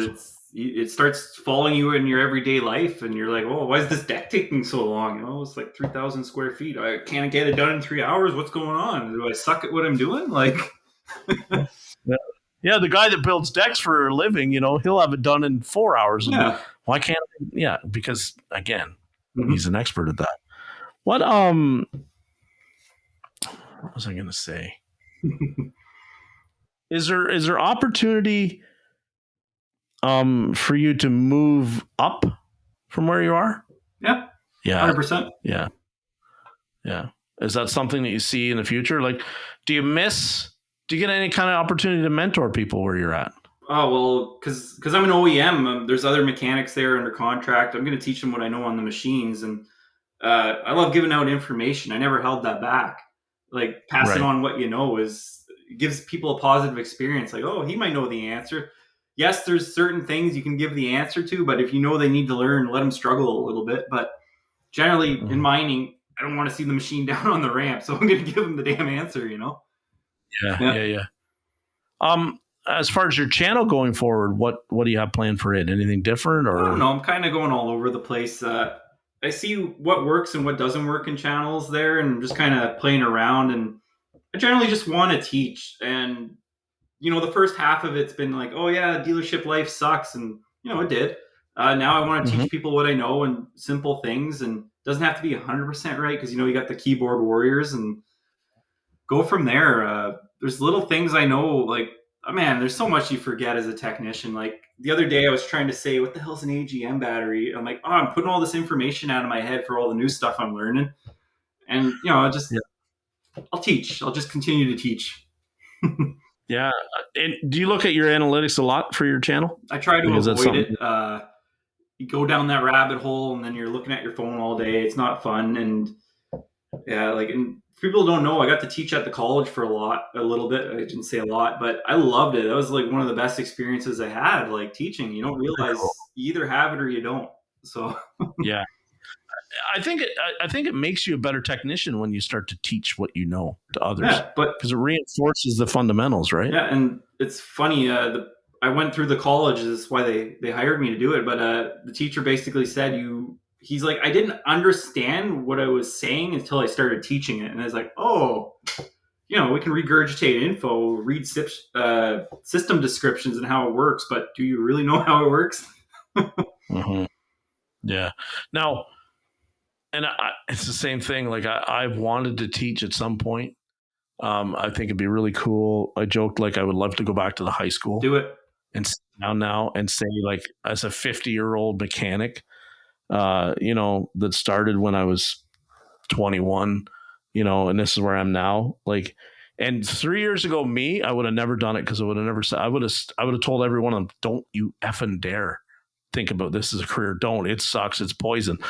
Now I think I could go in there and go like, okay, here's the stuff that they probably wouldn't let me do at a college class, because the college class have got all the investors, the people on the board, and they give money, and they're head.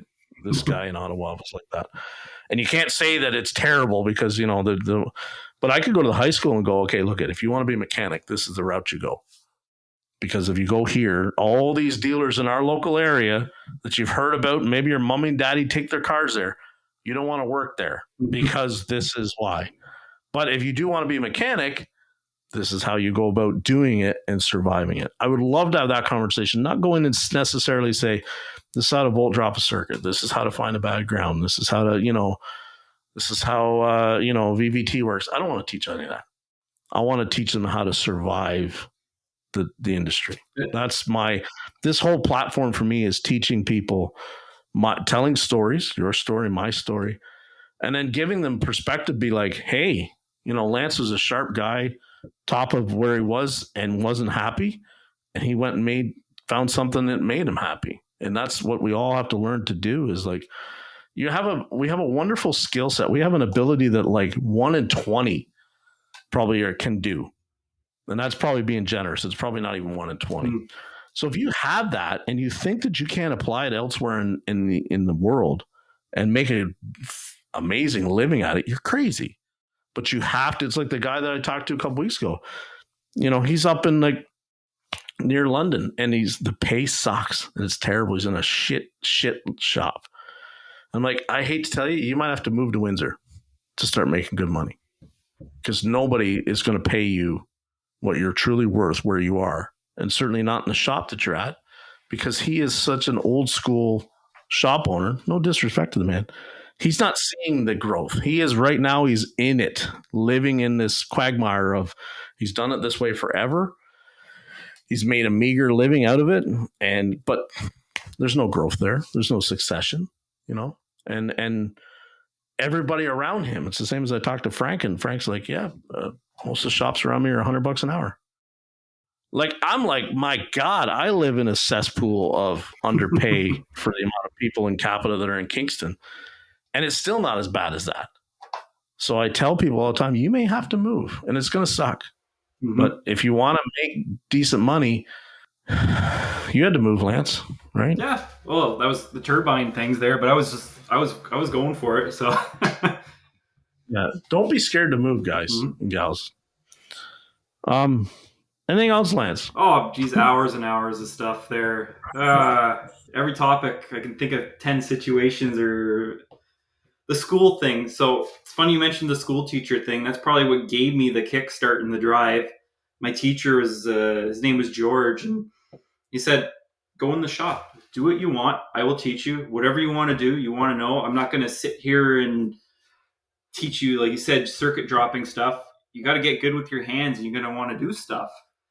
And he left a mark on me. And the funny thing he said too is, he's like, normally the schools, they have this mentality about mechanics that we're uneducated, we're stupid. He's like, they would put people in my course that didn't want to be here. Like, it was an elective in high school. It was like a place for every other course or every other spot in the school to dump kids. And it shouldn't be like that. Like, and there's still that stigma I'm really trying to fight with YouTube and everything. Like, everybody thinks it's grease monkeys, uneducated. I'm like, oh my goodness. When you open your door on your car and you see that dome light come on, you don't know the process that just happened. Like, you think it just door open, light comes on. I'm like, you know the amount of modules, door switches, programming, logic gates it has to go through? Like, and all they see is that light didn't work when their car came on. They opened the door. That's all they see. Why isn't it fixed? So it's like, it's education. It's going to take some time. I don't think I'll see it in my lifetime. Hopefully things get better. Like electric, that's a whole other subject, but I don't think electric's any worse or better than our current vehicles, and you still need people to fix them. It's just, you won't be doing brakes or suspension as often. Yeah. And well, suspension, Teslas wear suspension out a lot, and they wear tires out a lot. But I mean, and the thing is, for me, is like, people going back to that dome light thing, everybody still thinks it should be like, 15 minutes to tell me why the dome light doesn't come on, or I shouldn't have to pay for you to hook up a scan tool to maybe tell me why the dome light doesn't come on. And it's like, there's such a stigma attached to Diag, and it's been a really interesting conversation going back and forth a lot in the network, because people are like, well, I don't charge for it. They're done right there. Yep. I have to specify, ones that say they don't charge for it are picking the very low hanging fruit that we call Diag, right? Like, to you and I or anybody in it, Diag could be like, it was towed in and it has no gas in it because the gas, filler neck sender is inaccurate, and we pour gas in, the car starts, needs a sender. That's Diag. That's low hanging fruit. It doesn't start because the fuel pump won't turn on because the can's corrupted. Now, the shops that say they do free Diag, they're not taking that second example. I'll tell you that right now. Or if they are, they're phoning the customer up and still getting Diag approved, and they're getting paid for it. What they're saying is, my customer will call and say, I have a check engine light, and they'll say, bring it on down. We'll look at it for you. That's not really Diag anymore, right? Diag to me is like, it's been to 4 other places and it's still not running right. That's Diag, right? And we're splitting hairs, but when people say I do it for free, you're not tackling the really complicated ones for free. No. I know that for a fact. And I'm not saying you have to, right? We watch Check Engine Chuck, and he goes out there and gets in some nightmare cars, right? Gets through them. Sometimes he doesn't. It's okay. That kind of diag level, you have to charge for. Mm-hmm. But to the customer, it always must be simple. I open the door, the dome light doesn't turn on. It's probably just the bulb. What is when it's not the bulb? What it's like when you said when there's a logic problem here, you know? What happens when the transmission won't shift right because there's a bad taillight ground? Yep. Hello? You know, what do you think? You put 3 trannies in and it still doesn't shift right. Do you think it's still a transmission problem? No, probably not. Who's going to find that? Somebody really strong at Diag that's going to cost you a lot of money. That's who. Mm-hmm. So this free thing, it goes back to, we're trying to, 1 minute in one hand, we're saying we're trying to value the industry. We're trying to value ourselves. And then in the next minute, we're saying, in my area, it works better to give shit away. I don't believe it. I just think it's an easy out is what it is. And I think you're just taking it. And you can do the math and say that, you know, it's cheaper and more efficient and more effective to market this way than that. Okay. But what's at the cost of doing it? What's it really costing the industry? Is it holding the industry back? Maybe not. Is it pushing the industry where it needs to go as fast as it could be going there? No, it's not. So I'm not going to say you're holding it back, but you're not helping it. Mm-hmm. So I've always been under the belief, charge for everything. You got to train your customer. If you give them freebies, they expect it. And you devalue yourself. So all that education, all your tools, your business, everything, you just kind of gave them the door to walk all over you. And it seems very petty, but you set that right there at the first time you meet them, and you can expect that same interaction with them every time. I got to ask you, do you miss service advisors? No. I started out as one, believe it or not. Like really? The worst brand possible, Hyundai. Nobody's happy when they own a Hyundai. And they're so cheap to begin with that they don't even have money to do friggin' oil changes. So that is I could write a book on that topic. So my goodness. And yeah, let's not get into that. It's going to go on all night. Service advisors, the pay gap there. I'll mention this to people who don't know, is service advisors are paid bonuses on work sold. So when they have 6 or 7 mechanics, they're getting all of that. It's not like a flat thing. They're getting combined thing. And to go to the waiter thing we said early in the video, I hope it's on there, is when they change a locate system to a waiter, it's because they're trying to get you to locate it so they get more bonus. So I know one of the kids I worked with, he said he went to Toyota and he was getting 13% on warranty. So when a battery failed on these hybrids or these electric vehicles, he was ecstatic. I'm like, why are they getting that on warranty? Like, he's like, yeah, I made $1,400 on one quote I did. I'm like, what? I don't know how true this is, but he never lied to me on other stuff. So I'm taking his word for it. It's probably true, though. It probably is, right? I tell the story. I remember we had a really eager service advisor, and he hit bonus selling tires. He sold. It seemed like every customer he had in come in that month, he managed to sell them a set of tires. He was rocking it, and he hit his bonus. And then they rewrote the policy, so next month tires didn't count towards his bonus. Nice. He broke the system, but yeah, they don't want you to get ahead, even them. No. And then after that, he never tried to sell tires again. Good for him. Like, you could go to him and say, "Hey, this car needs tires." He goes, "I don't fucking care." Like, it was, again, you know, it went back to the culture killed the enthusiasm that the person had and the ambition on. And we're not talking killed it for a tech, he killed it for the advisor. Why? Greed. It's always greed. They don't want to see greedy you service. Yeah, greedy dealer owner. I find that the conversation's always, a lot of what's misdirected at us, going back to like the internet talk. They hate us. Fucking guys are paid too much and you can't get your car in. A lot of that is the advisor is dropping the ball. And Chris Craig, you know him on TikTok, right? Mm-hmm. You've seen him. Him and I have had some great conversations. I think he's an awesome dude. He's doing an amazing thing. But we are so far apart, him and I. We are not peas and carrots, him and I, at all. Because it's like, I just look at it and I understand what he's doing, and he's doing it for the betterment. He's teaching them but we're still so far apart, him and I, on so many groundbreaking issues. Like it's well, they're not groundbreaking issues, but key issues. I just like look at it and it's just like, no, I can never be where he is on some topics because it's too wrong. It's too wrong for me. From my perspective, it's too wrong. And you know, I can challenge him, say, hey, maybe, you know, if you'd been a tech as long as me, you might understand. And he goes, well, I was a tech once. Yeah, but once, yeah. And then you went into an advisor and not talking shit. You know, you left that and now you're doing your thing. It's cool. The advisor thing for me is like, they used to joke when I say they're going to be replaced with kiosks. They are. I'm not fucking kidding. They're going to be 100%. Car salesmen are going to be replaced with kiosks. Carvana already proved that it can be done, and it does it well. Carvana didn't go bankrupt because of the kiosks idea or their vending machine idea. It was how they handled their money that they went bankrupt. It wasn't nothing to do with the policy. The idea worked wonderful. People don't.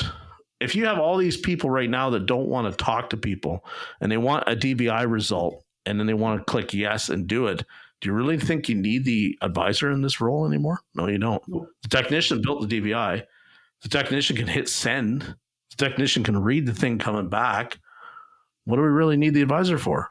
Because, and I'm not against advisors, but I've worked for a lot of them that were either unmotivated or too motivated, or in the small shops, the independent side, too emotionally invested in that customer's problems. Yes. And that, like, I said to my friend Lucas just an hour ago, we all talk about the skill gap in technicians right now. Oh, it's so huge. They can't do shit. I'm sorry. I've seen some advisors that it's like, if you were to remove them from the family lineage, they would never be able to get hired as a service advisor somewhere else. Do you know what I mean? 100%. Do you understand what I'm saying? They are the detriment of so many shops out there right now because they're too emotionally involved. You think you're doing the right thing. You think you are. Did you ever write service before? No. You and your husband sat out there. You started your own shop. You married a guy like Lance, good looking, smart. Lance goes out. So the wife goes out and writes service. All of a sudden, it's not going where it's supposed to go. Why? Because this person has no idea what they're doing and is really emotionally involved in every customer that comes in. They're their friends now. They're serving the community. You are hamstringing the business. Step away from it. Let somebody that's impartial come in and do it. Because that technician will come to you with an estimate and say, this car needs $3,000 worth of work. You already know that person's mother is going to go into an old folks home or whatever, or like some blah, blah, blah, some life thing happening. And you think they can't possibly have $3,000. I got to make it 22. Yep. I don't care. I don't care if the tires fall off the car when it leaves from a technician standpoint. I mean, I care. But who was really worse for the business right then? The one that found $800 that didn't need to be done, or the one that has a comeback? Let's really talk about this now for a second. To me, technicians should not have a comeback. But frig, if you're not selling all the work that needs to be sold, who's really worse for the industry? Mm-hmm. You know, this is why some of us in the dealer, I think why we just stay in the dealer our whole lives. Because we go out there and we like, listen, if I only do the warranty work, at least I can figure out I can make a paycheck. And there's no arguing with what I had to do. I fixed the car. Mm-hmm. Now we go into an independent shop and it's like, car needs $4,000. They don't have $4,000. Okay, cool. On to the next car. Yeah. But if you flat rate me there, guess what? Now we have a problem.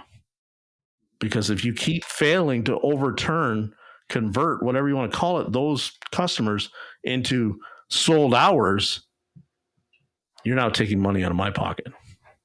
Yeah, and that's a big no. You hit a lot there. Like I said, there's so many things we could talk about. I always sat down with the business owners, got to know them, listened to them, and took courses. And the great thing about being a service advisor is when I did that training is you have to sell yourself within 10 seconds. If they don't like you, it doesn't matter how good the person behind your tech is, the estimate, they're not going to buy it. They're not going to go for it. And that's the shitty thing with having a service advisor is you on the back end don't see what's going on. Your service advisor could be having a bad day, or they're just not feeling it and they just don't want to sell it. I've seen that way too often. Like in the private garage, I used to $3,000-$4,000 estimates, and the service advisor would be like, whoa, whoa, whoa, whoa. I'm like, listen, this is what the car needs. I don't give a crap about the person's feelings. Give them the full estimate. If you got to break it up over a week or a month or whatever, let's do the most important safety items first, and we'll go from there. But don't go in with preconception or whatever, because you're just going to lose it for us. And most of the time, after I straighten them out, we got the work. Like, talk to them, break it up. And a lot of the time they didn't break it up. They did it all at once. Or I've caught a lot of flack for this. People don't like me necessarily. They don't want to have the rough conversations. Like, you need to be somebody that can stand there all day long and give bad news after bad news after bad news and be able to go home at the end of the day with a paycheck and be able to leave it at the shop. If you can't do that, you have no fucking business writing service. I don't care if it's for your dad's shop. I don't care if it's for your husband's shop. You shouldn't be doing it. It just, you don't have it, and it's okay. It's okay. You don't have it. But here's the reality. Can you learn it? Yes. But I think just like we techs learn how to fix cars by flat rate, and it's like, if you don't fix that rate, you don't get paid. I think advisors have to be taken to that same school. Listen, if you don't sell this work, you don't convert this, you don't get paid. Now everybody's mind gets blown. They go, that's not fair. It's us. Yep. Hey, I don't know what to tell you on that. What's fair and what's not. This is why I said it for years. I said it 10 years ago. People told me I was nuts. The technicians should be on the salary, and the advisors should be 100% commission. Oh yeah, they'd be gung-ho to get it. And somebody said something to me recently. Have you ever seen a customer happy to go to the dealership and, oh, my car's broken, here's $1,000. Automotive is repair. No one's happy. You got to prep these service advisors for that. Like, listen, no one's going to be happy to come in for a service. Even if there's nothing wrong with the car, nobody likes paying. Like, you're not there to make their day happy. They want in, they want out, continue on with life. The only reason that they jumped on this years ago, this idea of extending the warranties out farther and farther, was to get people in when the car was broken to sell them the other stuff. So if you're one of these advisors that's just like, I don't want to sell them anything. I just want to shake hands and hug babies and be their friend. And I'm going to get by on my salary, and I'm not counting on my bonus because it's a dangling carrot and I can't hit it anyway. And that's okay. I'll live on this meager bullshit. And the people like me and I can sleep at night because I didn't sell them anything they didn't need. Horseshit. Yep. You need to be selling what the technicians is telling you. Now, I'm not advocating for ripping people off. That before we get down that road, people are like, oh, no. But if the technician comes out to you or has pictures from the DVI or whatever of something that needs to get done, if you don't mention it to the customer because you feel like they can't afford it or they don't want to hear it or they got too much going on in their life and you don't want to make it worse, take your lunch pail and walk out the door. Go find another line work. Go cut hair or something, because that's what this job is. Unfortunately, is people hate it. You're selling things and you're giving people bad news. People come into the dealer for two reasons: to get something fixed, or there's nothing broke, but they're there to complain. That's the two reasons they come into a dealer. Something's broke, or they're there to complain about what they think is broken, which is perfectly normal for the car. Oh yeah. And they're unhappy. And the sales experience was less than stellar or whatever, and now they're just unhappy. Buyer's regret. That's the truth. Buyer regret. So if we can't do anything about buyer regret, that's the sales department's problem. But the fixing the car thing, we can do that. We have to do that.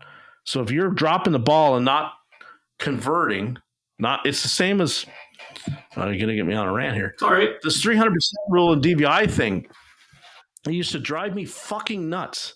To do a DVI, the work didn't sell. The customer comes back 4 months later, 3 months later for a next oil change. We do another DVI. All the same shit we find. Fill out the DVI again. Are you going to sell it this time? I don't know.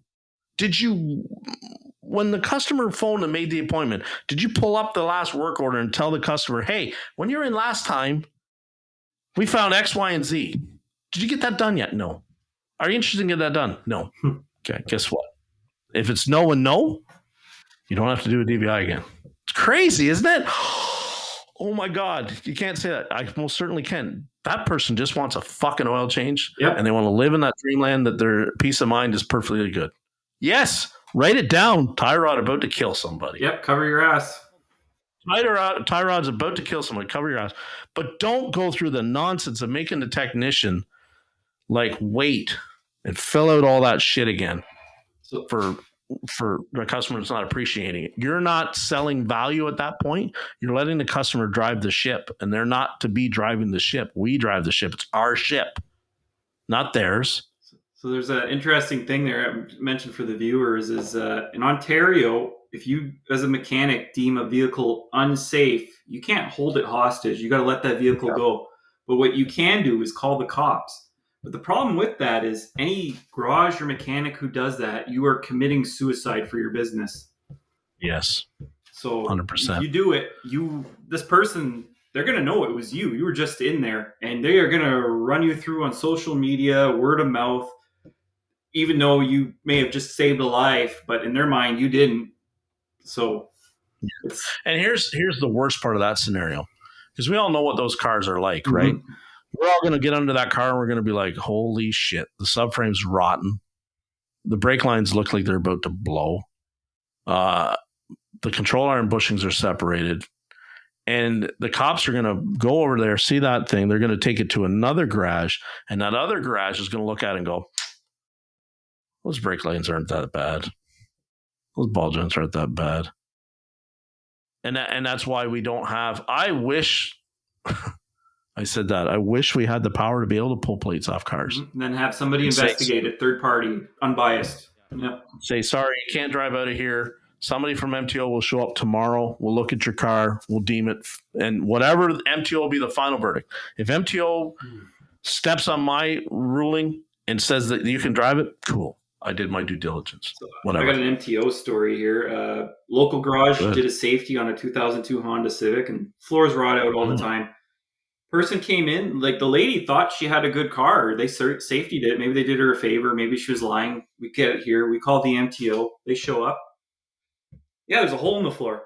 Carpet will keep the exhaust out. Walks away. I can even give you the name, but I'm not. Fuck, that guy's retired now. Some of those guys. I don't know how. I want to know at what point did they give up? And at what point did they stop actually believing what they were doing was the right thing?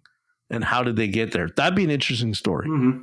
How did you get to where you just don't give an F anymore? And what put you there? Did you ever give an F?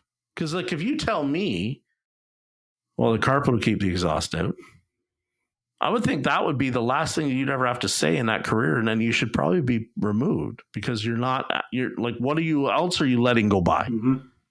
Yeah. These are the people that are like inspecting cars. You know, it's there's good cops and bad cops, right? Like there are, but that shit to me is like, what's the whole point of having any kind of regulations? Just like Frank and I were talking, what's the whole point then if it's not being held up? You know, like it's the same as like when I sat down with my MTO, my famous story, he says, well, you could fail that and I'd back you, but you could let it go and I'd back you too. Give me the gray area is pretty friggin' big. It's all gray, right? Until the cord and I was going to say until the tires come and cords coming out of the tire. But like, you know, these conversations we keep having like is, date marks on tires. I don't fail tires immediately on the age of the tire. I look at the tire. You gotta do a visual too. You know? Like, it could be expired after 6 years. You grab the rubber, it's good to go, no cracks. It's gonna pass the safety that day, no doubt. Yeah, because I'd be a hypocrite then if I said that every tire that was more than 6 years old, I stopped running because I've ran lots of tires that were more than 6 years old on my own stuff. Who hasn't? Mm-hmm. Come on, put your hands up then. Show me. Some rich people. Yeah. But I mean, like, we've all done that. So I would be a hypocrite if all of a sudden I was to say, but like, the person that is representing the people that write the rules shouldn't be saying something like the carpet will keep the exhaust out.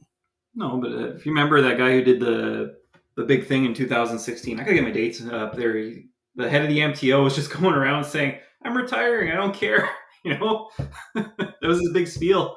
He's like, I pull a car over, I test the park brake. The park brake fails, I'm pulling the plates off. That's my job. Like, you didn't want to. That's the stupidest thing in the world. Absolutely stupid. I never understood the park brake thing. Oh my goodness.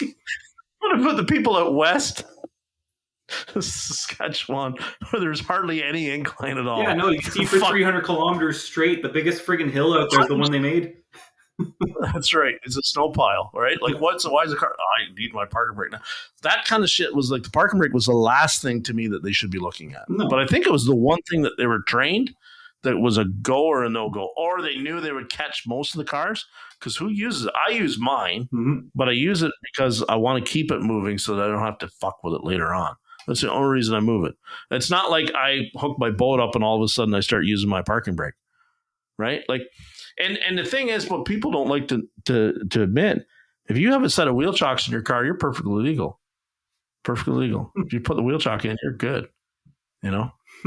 Did you stop doing what you're? Yeah, there you go. Like oh, I hate that. There's like a horn, cars with the mirror hanging off the side of the door, but they walk up and go, "Put your parking brake on, please, ma'am." And then they'll tell you to put your foot on the gas and see if the car will scrape away. I've driven lots of stuff that it had enough power that it didn't matter how good the parking brake was. It was going to drag the wheels. Yep. Like, you know what I mean? Well, or the cops doing bad inspections. It's supposed to hold the weight of the vehicle, not under power. And they say put it in drive. It's like, go fly a kite, buddy. Yeah. I've seen them do that one time. I was driving past and a young kid with a loud truck, obviously. Oh, they had it for him. Yeah, I can remember seeing the cop go to the trunk, get the coveralls out of the trunk, put them on, get his little, mat, and he laid under the truck and was looking for catalytic converters. And like, I wanted to yell out as I was going by, the cats won't be way down there, dum. They'll be up that, but I didn't say anything. No. He'll be cutting you next.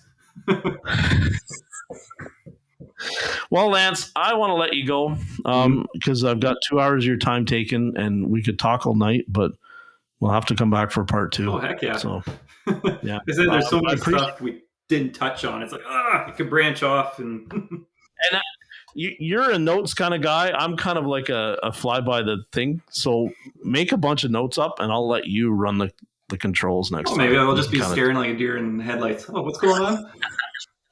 Squirrel. You can drive it anyway. Yeah, you can drive it any way you want. So Lance, where can everybody find you? YouTube. Sorry, Lance Mechanics. TikTok. Yeah, that's a mess. So, yeah. Are you on Instagram? No. I'm not. Yeah. TikTok's an experiment there, and YouTube's just kind of a pet project, and see how it goes. Like I said, goal in life, 100K subs. That's something impressive. Yeah.